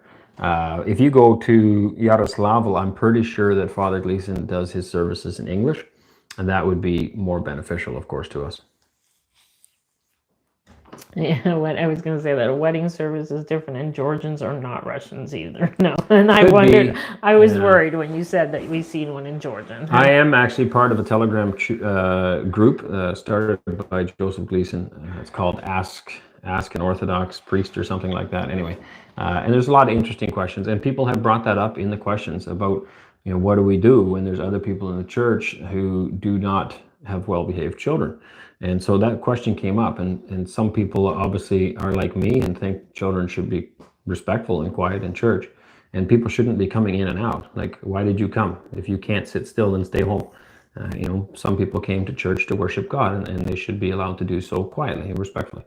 And other people, well, how can I possibly keep a kid quiet? And, you have two sides. My answer to that would be, do it at home. Teach your child to sit still at home. Have dinner together. Have them sit still. It's training. You shouldn't have to do it at church. You should do it at home. And then when you go to church, they should already know how to sit still. It's actually not that hard. We attended a Mennonite church for a while that has no daycare at all. And so even the little babies are in church. And I thought, man, that's going to be a disaster. How is that possible? But it's doable. Yeah, I mean, Waylon at that time, he was just a young baby. I remember going home and I sit in a rocking chair with him during the day, and I would literally hold him and I would rock him because I was so worried about the next Sunday that I let. And then he did great, but I was like, I would hold him and then we'd sit there for a while, right? Just sit there, and then and then every time I got it a little bit longer in the chair. Just rocking him and get it a little bit longer. So then on the Sunday, going the next Sunday to church, he could sit still because I was so worried. I was the only parent that didn't have a child at that age sitting still. Well, I don't know. Mark, I remember this Mark guy in the front. Every service he'd walk out with his daughter. Because she wasn't very well behaved. But I mean, it's training. It's just training and consistency, and every child can figure it out. So that's a long answer for, I would like to go sometime. Actually, I just had an email from an Orthodox priest who said he was close by here, but it's actually quite a long drive. It's over an hour away, inviting us to go. Eugene, hi, Arend and Anneesa. Are you planning to harvest hay for sale, or will you plant only different vegetables? We will harvest hay, but not for sale. I don't want to sell hay. I don't believe it's actually good for your land, because you're taking nutrients from your land and you're selling it to someone else. If anything, I would like to buy hay and then have more animals. More animals means more manure for the land, and that's good. We will sell vegetables, and then I would like to sell meat and eggs and butter and cheese, milk, things like that, but not hay. It may be because of current situation in the country that they are doing checkings, and I don't know what happened to the comment. But, just the police checks. But the police checks on the road. I think it's no, just I don't normal. think so. Just no. So in Canada we have ride programs. Ride programs, so spot they just checks. randomly set up. They pull everybody over to check if you're drinking. A couple times a year we'll have random stops where they check for seat belts to make sure everybody's buckled, or specifically for child seats to make sure that they're buckled properly. Kind of an education thing. They also hide, they'll hide behind the bushes or something and try to catch you speeding. This is in Canada. In Canada. So it's normal, but that's different than here. There's like, they're always in the same spot. You know exactly where they are. You drive over there, oh, there they are again. And, is it van week or is it car week? And if it's van week, then you're going to get pulled over. The local guys here now, they recognize the van and they don't pull me over every time. But when we first were around this area, then they kept doing that. And it was like, seriously, again, I get pulled over 2 or 3 times a day. It's like, I'm tired of this. I think they all know us by now, so. Yeah, a lot of them do. They wave. In Orthodox Church, everybody must keep silence, and it is really so. Okay, so it's possible that on this chat, maybe they were not in Russia. Maybe they were in other countries. I'm not sure. I think it's a respectful thing to do. Again, it's the house of God. Like, God deserves our respect. Scott Shannon, I must admit, I was very surprised by your video. It makes me wonder if we have ever been brainwashed by the U.S. or in the U.S. Oh, absolutely. I'm not sure which video. You should email us that. It'd be good to hear that. Yesterday was the cutoff, but if you haven't emailed us yet, go ahead. We are collecting some data. About our videos, whether the people are like surprised about Russia. Yeah, whether our videos have made a difference, impacted you in some way or another, maybe changed your opinion on Russia, or maybe made you consider moving here. Eva, Father Gleason, you said, is that the name? Yes, Father Joseph Gleason. He is a Orthodox priest. He is was an American. He's now a Russian citizen, him and his family. He moved to Russia 8 years ago, I believe, with, I might be wrong, I'm pretty sure it's 8 children. And he was formerly a Protestant. And he became Orthodox in the States and then moved his family here to Russia. Super guy, nice guy. I've known him now for 2.5 years, and we speak quite a bit. I'm actually hoping to do some interviews with him about his conversion from Protestantism to Orthodoxy. I think it's an interesting story, and I think many viewers would probably like it as well. Whenever we get around to doing that, that'll be on Countryside Corner, our other channel. So if you're not subscribed to Countryside Corner, check that out. It's also on YouTube. We just released an interview there with the new Canadian family, the Frost family, and we'll be doing more interviews again. There's also past interviews, but I haven't touched it for probably 6 months. We're just so busy. But this winter, we plan on getting more. We're going to have a new one come up shortly with you and Cora. Yes. Yeah. And then we'll be doing more. Justice Walker as well. We've talked many times with him, and we're planning on doing an interview with him. Many of you would know him as the Happy Milkman. He's in Altai. You and I have talked about maybe doing more of a podcast type thing, answering questions, maybe talking, communicating on topics that we don't necessarily talk on our channel or on here about. I never see poorly behaved children in churches in Russia. Surely everyone is very quiet there. Well, that's good. I really appreciate that, yeah. Somebody says, where can I get a coffee mug? Well, if you email me and you're in Russia, we might be able to work something out. Yeah, we've actually ordered styrofoam boxes. They should be done now too, where we can package these mugs in so that they won't get damaged in the mail. At this point, we have no way of mailing overseas, but if you're in Russia, it should be possible. Send us an email, Countryside Acres Homestead, and write mug somewhere on. Oh, at Gmail. Sorry, Countryside Acres Homestead at gmail.com. I got it down there. Do you? Apparently, it's in the description somewhere. In the comments. Or yes. Elena, Petrov has Russian language courses for English speakers. Simple and easy. Watch each lesson. Important 3 days in a row, and you will remember everything and turn it on for your children. Okay, and I think I just heard of that recently. Mm-hmm. It would be great to watch an interview with Father Gleason. I'm sure it'd be a fascinating story. And yes, I'm subscribed to your channel. Yeah, I think it would be too. Expat American has 2 great videos with Father Gleason. Yeah. I don't know if I watched them both or not. I think I might have watched one.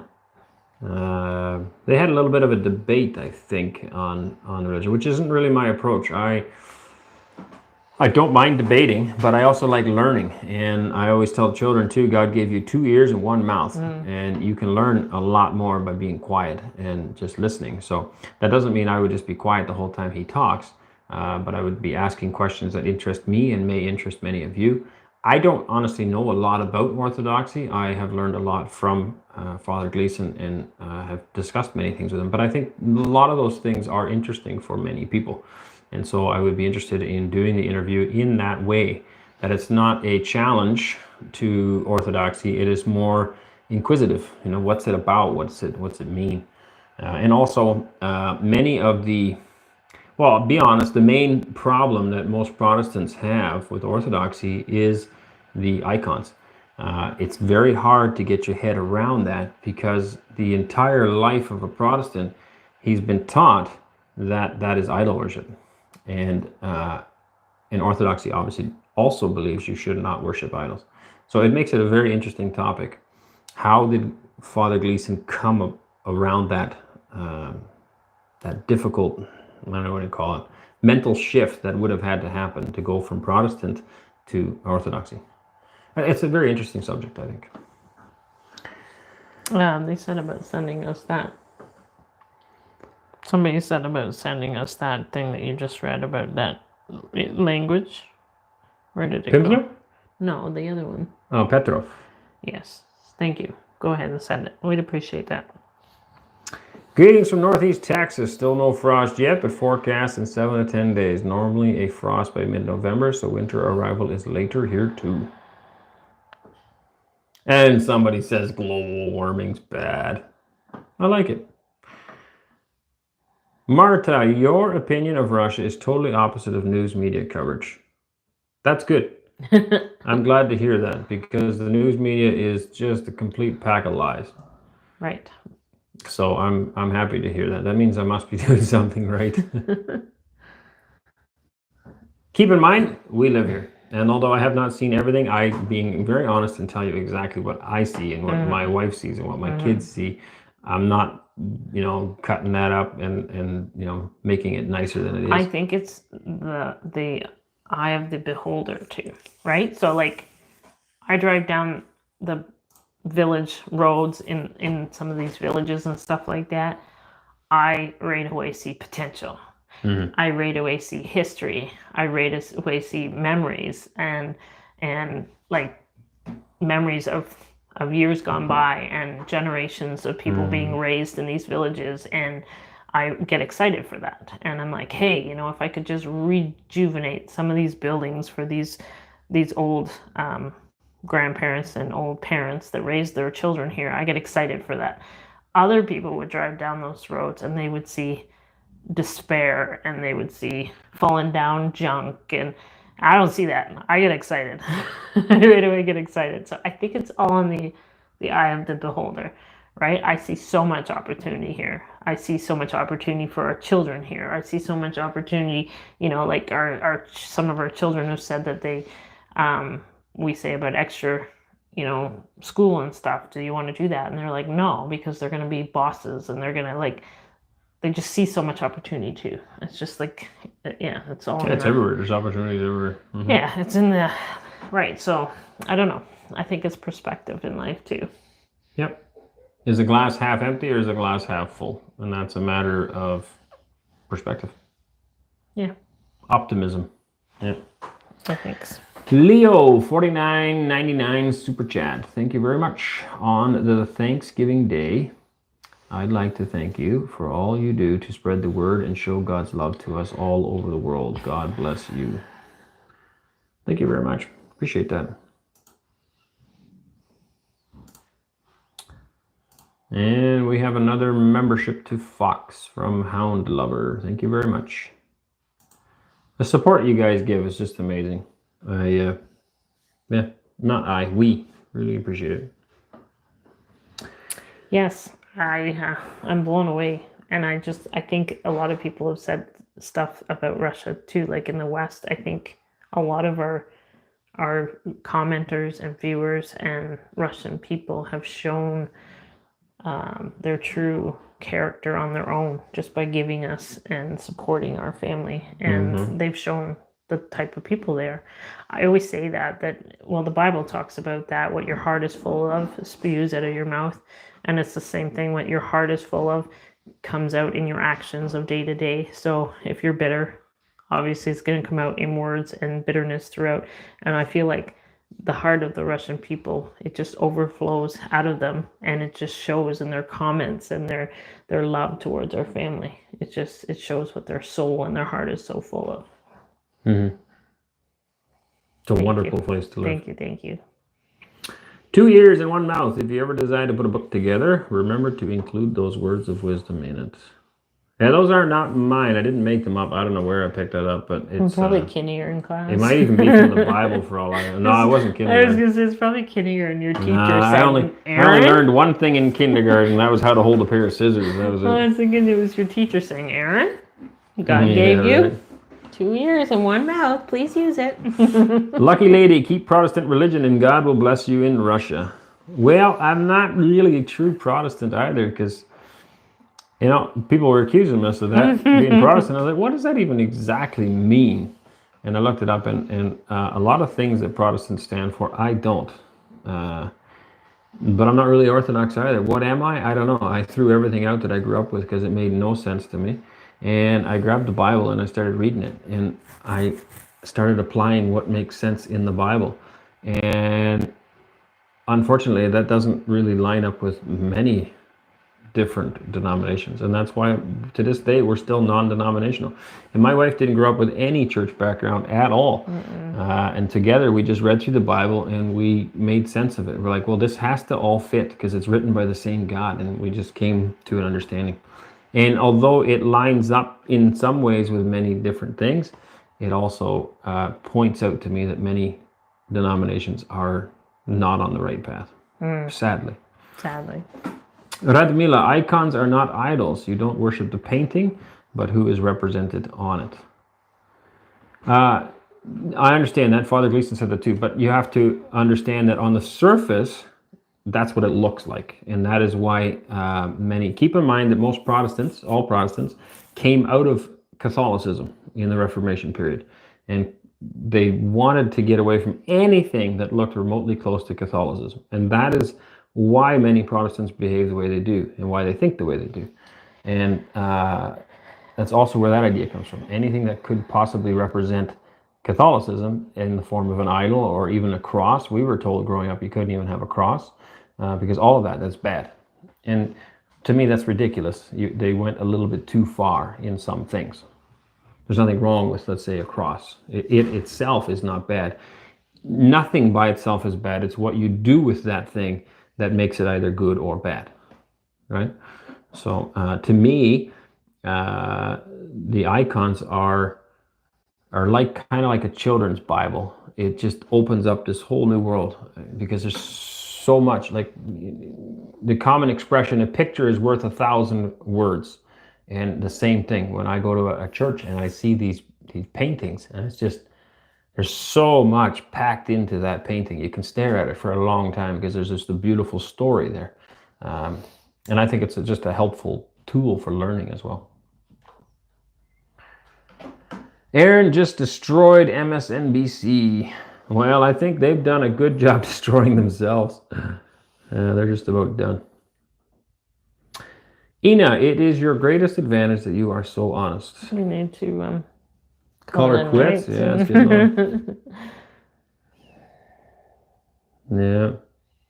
Mountain Creek Ranch, it's kind of offensive for people to be hard on children within church. It discourages many people from bringing their children to church, creates atmosphere of unwelcome to work. If people don't teach their children to be respectful, that's hard on culture. teach them while they are young, and they will not depart from him. This is not judgment. If let's say you, as an example, were to come to church and you need help, I would gladly help you. I would hold your child. I would sit with your child. But at the end of the day, the answer is not to let the children just behave however they want in society or in church. That is not the answer. The answer is that the child needs to learn to be disciplined. Yes. You can't go to your workplace and just have outbursts. You can't go to the shopping mall and just have outbursts. What I call Walmart kids, you see them, they're just screaming and hollering and climbing up and down the shelves, stealing, grabbing stuff and screaming at moms, and that's not proper. That's not good society. You need to discipline your children. You need to train them and teach them to be respectful of others and other people's property. Remember, your children will not be children forever. You are raising the next generation. Yeah. So if you do not train your children when they are small, they will never learn, and they will behave poorly when they are adults. Yes. Yep. So, I don't mean it to be offensive. I think, obviously, when people come and they've never been to a church and the children have never sat in a church, it would be very wrong for people to turn around and stare at them or snicker or say rude comments. I would never do that. But if people are regularly going to church and they're never addressing the children's problem, like somebody needs to, whether you need help with that or whether you need to see it yourself, you need to recognize that it's not proper behavior in a church or in society, and then you also need to welcome the help. This Mennonite church that we had gone to at that time, our children were not the best behaved, perhaps, when we first started going. No one said anything rude to us, okay? But we learned, we were very observant people, and we watched and we said, okay, well, everybody else's kid's quiet. We got to do something. And we figured it out, and we started sitting with our children at home longer. Our older children are always well behaved, but I never considered, a 3 or 4 year old child sitting still for our church services were 2.5 hours long in that church. Yeah. So we would sit there for 2.5 hours. Well, Waylon was a baby when we first went. Yeah, but he soon sat still for 2.5 hours as well. And Finley could easily do it, and Maddie can, it's just training. Yeah. Yep, encouraging them with love. I recently left the Mormon church for the same reasons. I'm not sure what the reasons are. Sorry. If that was something I had said or not, I don't know. Russ Channel, hey guys, could I please ask if you might consider coming back to Canada after Trudeau government leaves? No. At this point, no. That was pretty clear from both of us. It's not the Trudeau government. The whole country's headed in a wrong direction. There are some great people. Canadians make up some of the greatest people on the planet. They're still my heart and soul. Yeah, but there's still a lot of not good people. Okay, the vote is still like 50-50, same as it is in the States. And that means half the people are happy with the direction. Even during COVID, a lot of things came out that we realized, wow, right? That's not where we want to be. And then you have economically. Economically, it's not good. Now, people disagree. They say, hey, I can make $120,000 a year in Canada, you can't make it. Sure, but your housing costs a lot. I've got a stack of emails back here. I don't know, where'd they go? They're over there. Anyway, a huge stack of emails printed out. Some of the stories in there that people are paying for rent, like people are paying for food, people can't afford to live. So on all those reasons, no. What future would we give our children by moving back to Canada? Here, they have a bright future. There's opportunity here. Yes, wages are lower, but food prices are lower. Housing costs are lower. Gas prices are lower. There is a lot more opportunity long-term here than there is in Canada. So much land too. You're absolutely right, but many parents think these are only children they don't understand. They do. And that's a bad thought. They do. we learned this early on when we started parenting, because you'd have a baby. Not dumb. Just a baby. And people are like, oh, it's a baby. It doesn't understand anything. That's not true. The baby will sit in the crib and it'll cry, wah, wah, and then it'll pause. And it's listening for footsteps. Nothing. Wah, wah. Mark my words. Next time you hear a baby crying, listen. These kids are not stupid. They know exactly what's going on. We never leave them scream and holler, but it's just if you actually pay attention to your child's behavior, they do know. And when you're coming, they stop. Kids aren't dumb. They're very, very smart. And you can teach them at a very young age already. Yes and no. Yeah. Maddie has been taught a long time ago. If I say no, she knows. No. Or I say put it back. She's been able to put it back a long time ago. It just takes training. And it's much easier to train them the younger you start. If you wait until they're older, then you have a lot of bad behavior that needs to be taken out. Yeah. Thinking of Maddie. I think he just woke her Is that up. her? Yeah. Oh, yeah. Well, we have to call it quits soon anyway. Thanks and good luck. Did some Ukrainian droves arrive there? Nope. Ross, thanks. We could have missed it. I don't know. They already have answered this question 100 times. Good fellow. The main reason why UK left EU is liberal immigration laws, not money or economy. Well, UK's got some terrible immigration problems, like huge immigration problems. Your system of upbringing is like the system was 30, 40 years ago in Russia. I am laughing with you while you are telling about children. Yeah, talking about them. Yeah, well, I think 30, 40 years ago, things were done better. I meet a lot of the older generation in this country, and I think, wow, what an amazing bunch of people. Not saying the younger people are bad. Hang on. Calm down. Easy. But I do see a lot of children walking around that seem to have too much time on their hands, not enough responsibility. There's a bygone era where people used to learn how to work. There's nothing to do in the city. Yeah. That's my thing. I see these kids of a certain, not enough jobs for them.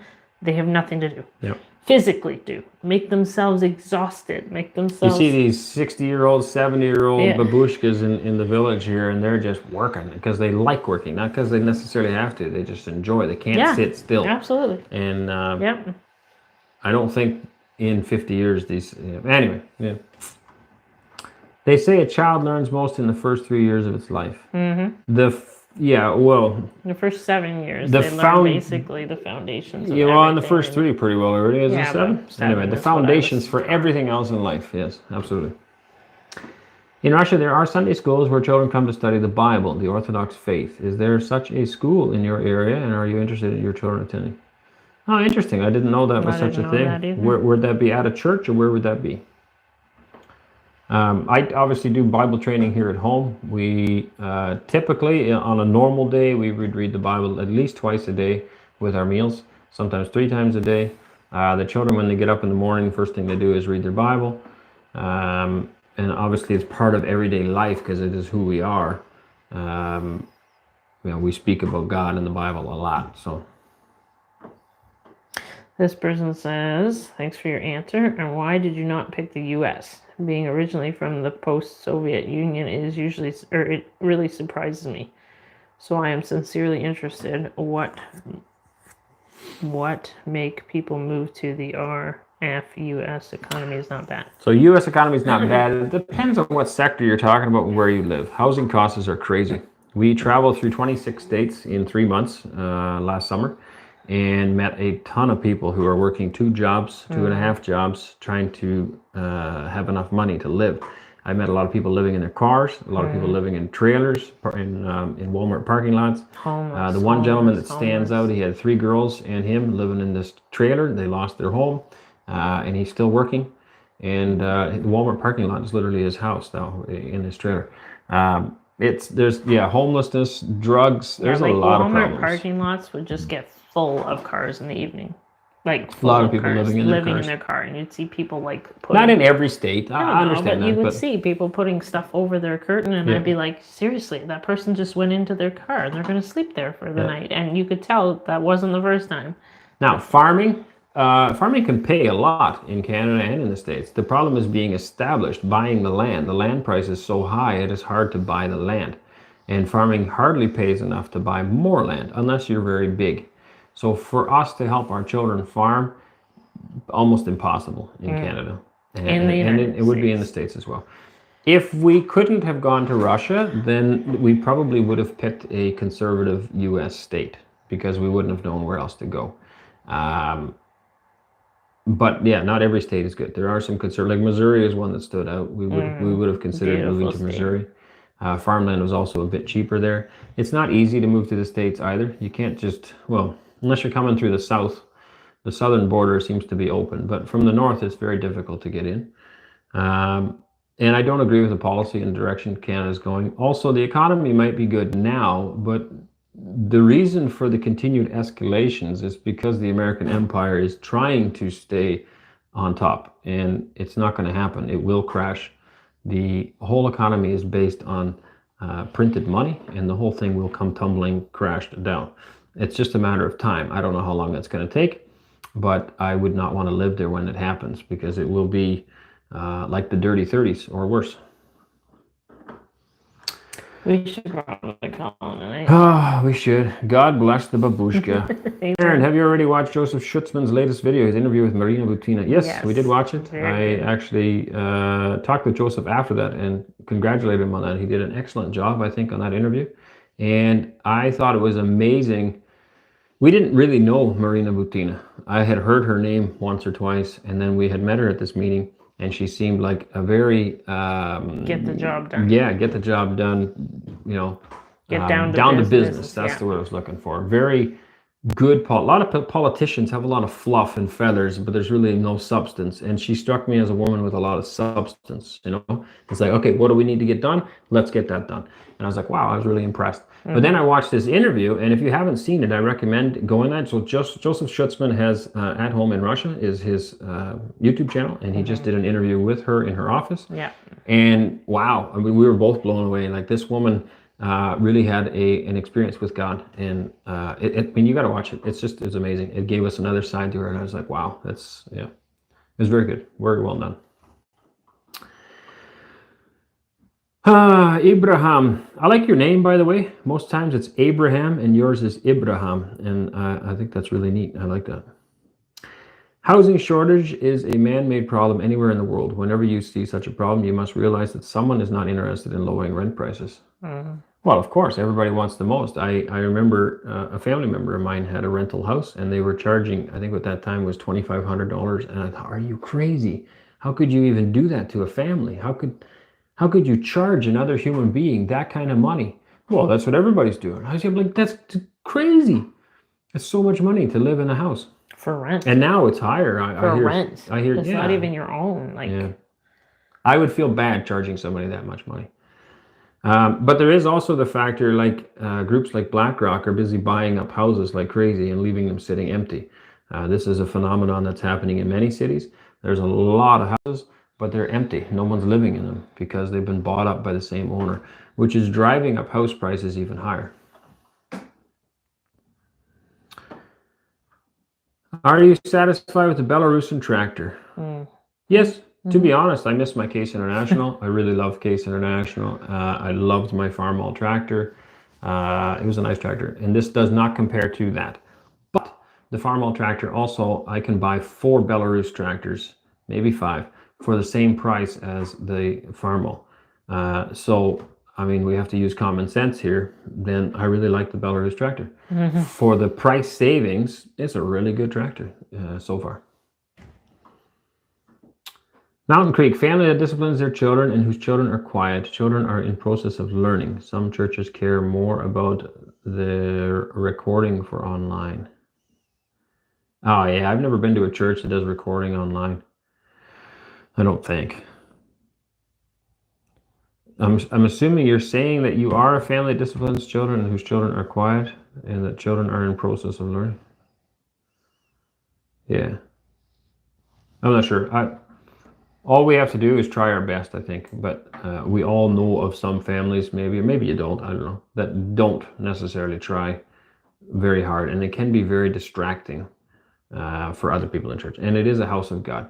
Again, I know a family member whose children, I didn't see it myself, I heard from someone else, whose children would repeatedly run around the front of the church. And so the service was over, but to me, that's still the house of God. So in many Protestant churches, it's not like the Orthodox church. Like, you have the sanctuary with all the benches in it, and then you'd have like a coffee social room behind that.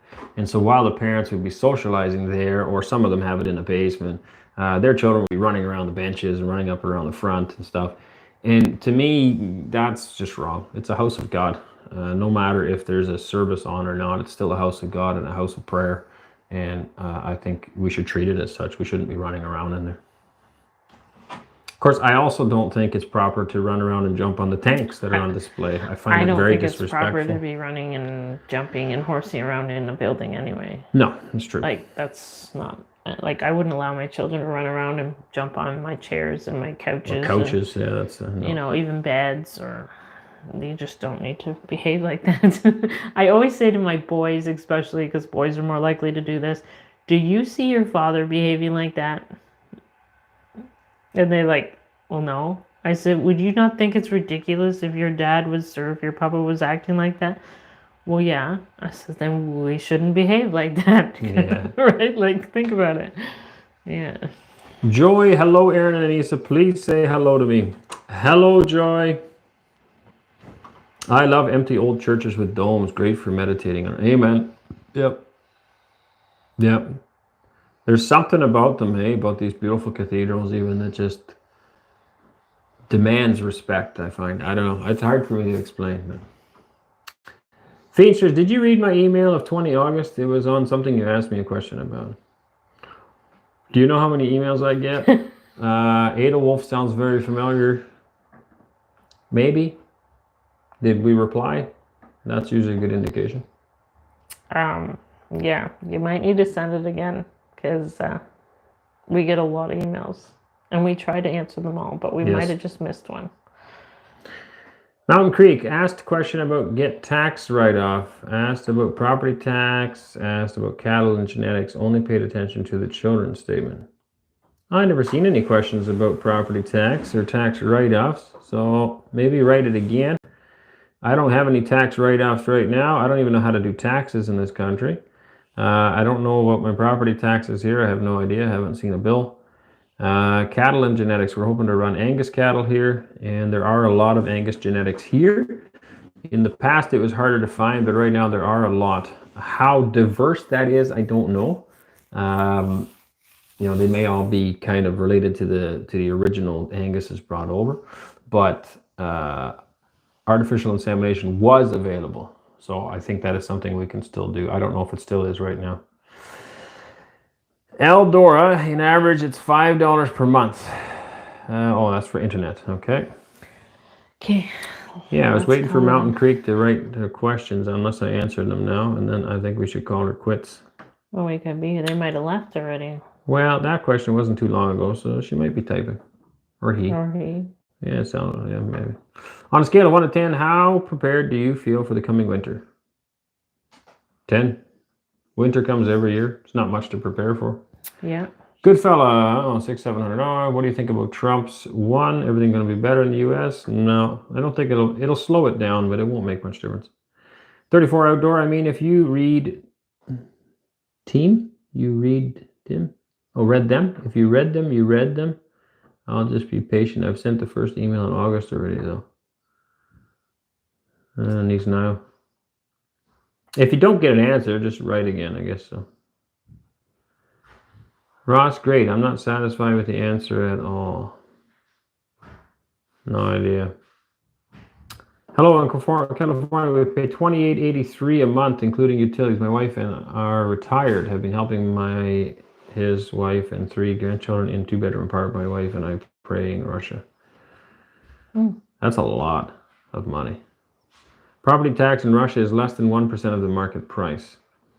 Coffee, just don't pay tax if you can get away with it. I was paying property tax in Cyprus. Friends refused to pay. They got away with it. The government eventually stopped sending bills. Well, that would be nice. No, not recommended. Probably not.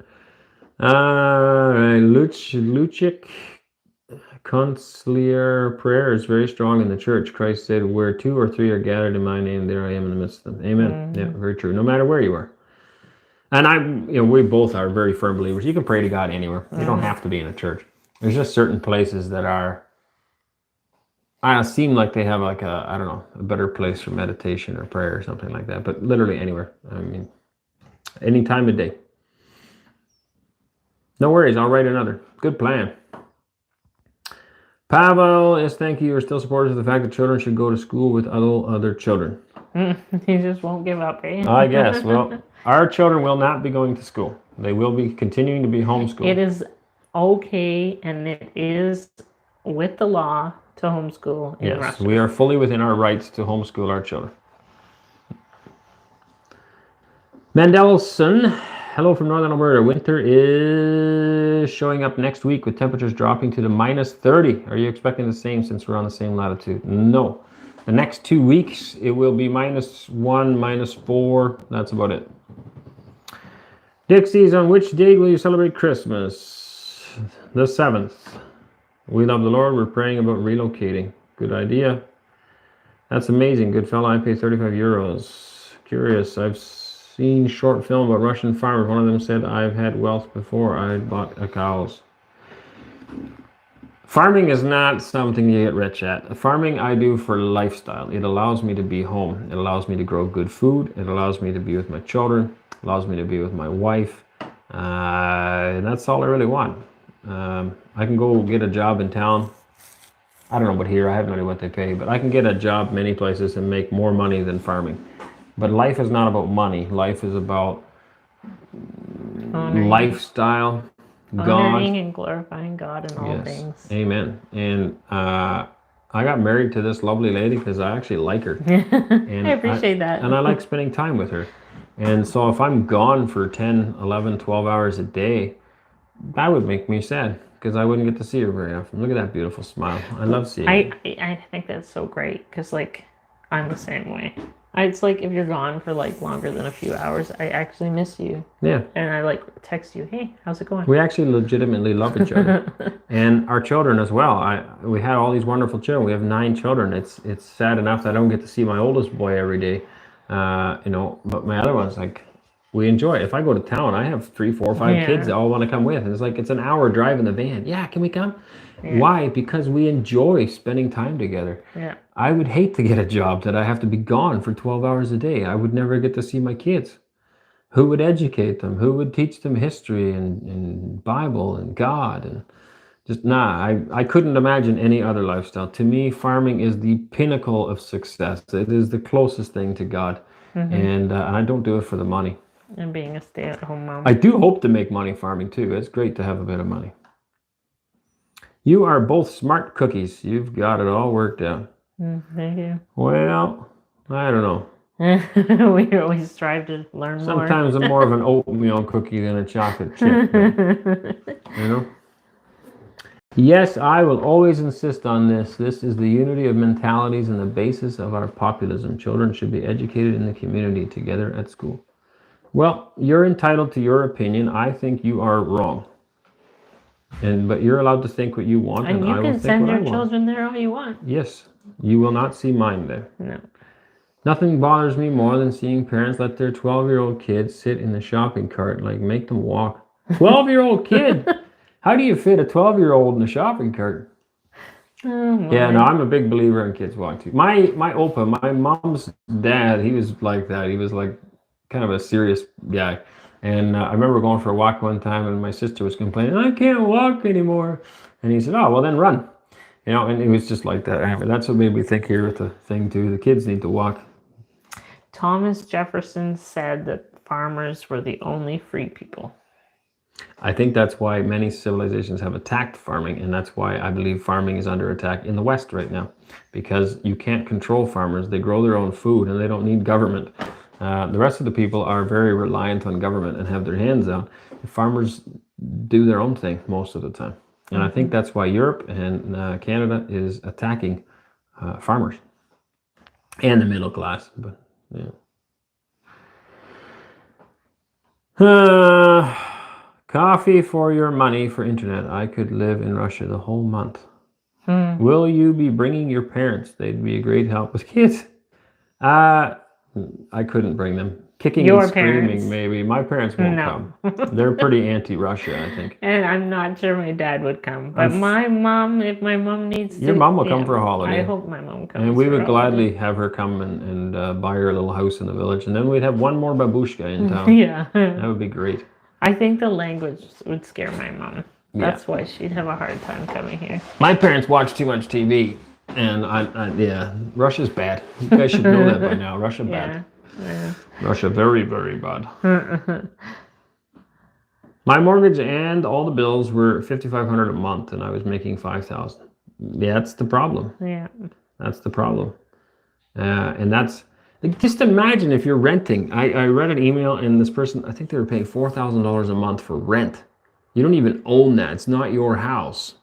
Someone else's house, and you're paying $4,000. It's crazy. I know people who are paying $10,000 a year for property taxes. right? That's almost $1,000 a month. It's like $900 a month that you're paying for property taxes. That's just taxes to live in your house. It's like that's crazy. The cost of living is very, very, very high. Homes for sale in your town? I'll buy one and come work for you if I can afford it. Maybe down the road. Right now, there's nothing for sale that I know of. Are you sleeping any better, Arend? Sorry if I'm repeating someone's question. No, not really. I gotta work on that some more. I think mattress might be part of it too. I don't know. I don't really know what it is. I wake up a lot. Doctor tried to suggest it was stress, and I think that's not. I don't feel stressed. I've been sleeping better since your surgery. You were stressed about my surgery. I must have been. Yeah. No, but you were getting up every couple hours, and you like, oh, you were. Yeah, for the first 3-4 days after surgery, I had like no neck pain and no shoulder pain. I think you were hydrated. Really cool. Yeah, maybe. I don't know. That's what I said. I wonder if there's. But I still wasn't sleeping good. I didn't sleep good in the hospital. The first day I came home, you said I slept really good, but after that, I've been waking up again a lot. And people have suggested sleep apnea. I don't think that's it because I've been tested for that twice, and that's not it. I'm down to 3 coffees a day. You think that would help? Maybe I'll stop drinking coffee altogether. I don't know. I never thought I'd see the day that he would say that ever. Well, I'm kind of tired of feeling like not good. You know, I want to feel good. I got a lot of work to do. Like, you must be sick. Well, there's a lot of people relying on us. I got to help feed them all, and I want to rebuild this community here, and you know, build big visions, eh? We got big visions and help people. It's like a purpose in life. We got a purpose. We got. Yeah, I'm super excited. Yeah. I know what you mean. My husband recently went from part-time to full-time hours. I miss him. You two made me smile. Oh, thank you. Yeah, a buddy of mine, Rob, if he's watching. I remember he said that he took a job at a lumber mill. They make plywood basically in this place, and he said the guys, at break time, they'd all be complaining about their wives and how they're so glad they can go to work and they don't want to go home at the end of the day. And he was like, "Why did you marry your wife?" Yeah, he said, I can't understand these people. Like all day long, I'm just looking at the clock. I want to go home and spend time with my wife and kids. Anyway, I'm the same way. Anneesa, I don't know what happened. Something about you knowing my sleeping or something. I know if you're sleeping, obviously. Arend, Anneesa, are your parents gradually changing their stance on Russia and listening to your stories? Mom is, Dad, not so much. My mom is, but yeah. And my parents, I don't know. I haven't talked to them about Russia. It's probably wise not to. Yeah. Have you seen any big deer? No. Unfortunately not. A lot of coffee can keep you tense. Sometimes I also drink 2-3 a day. Yeah, but I used to drink like 10 or 15 a day. So I think 3 is pretty good. Right?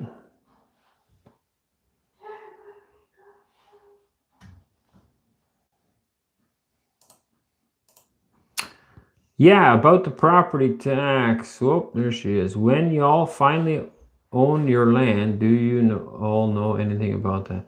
No, I don't know what we do own our land now. I don't know when we get a property tax bill. I haven't seen one yet, and I don't know how much it's going to be. But I'm told it's all very, very, very minimal compared to what we would be used to over there. The other question, is there a larger variety of cattle breeds than just Angus? Yeah, there's Herefords I've seen here. Obviously, your dairy breeds. You got Angus, Brown Swiss, Jersey. I haven't seen any Charolais here. What else have I seen? Obviously, you have crosses of that. There's a Russian beef cow here I've seen. They're a little bit smaller, though. The only ones I can think of right now as far as Western breeds that we're familiar with would be Angus and the Herefords, right? Have you seen anything else? Sorry. Beef breeds. I haven't really paid attention. Yeah. Can't think of anything else right now. They probably have their own little breeds, like Russian breeds. But I don't know much about them.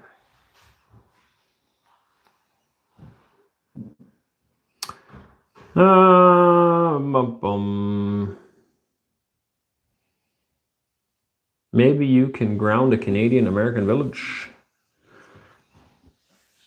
As long as everybody integrates, because that's the ultimate goal. We are here to be Russians. I don't think it's wise to start all these little villages and have people. You have that in Canada. You go to Toronto and you got the Pakistani side, you got the Italian side, and you got the Russian side, and you got the Indian side, and you got the French or whatever.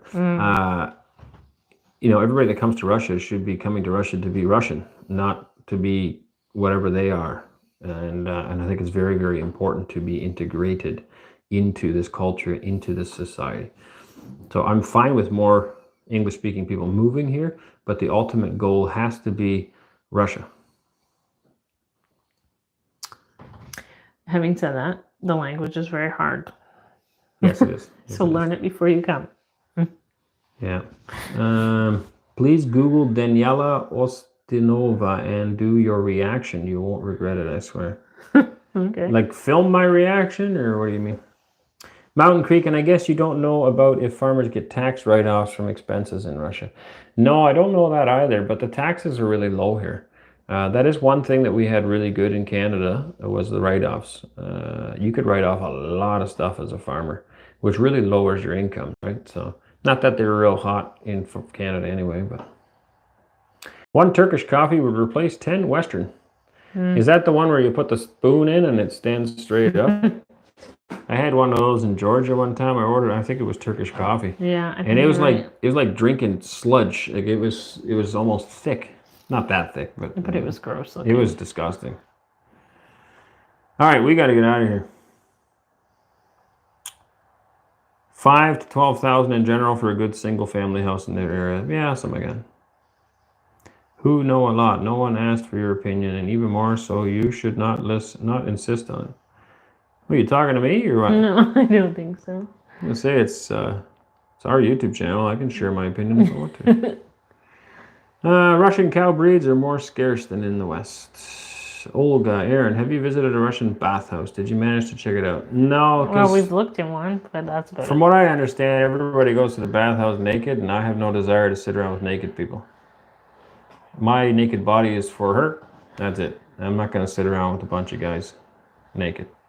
So if everybody decides to wear shorts, I'll go to the bathhouse.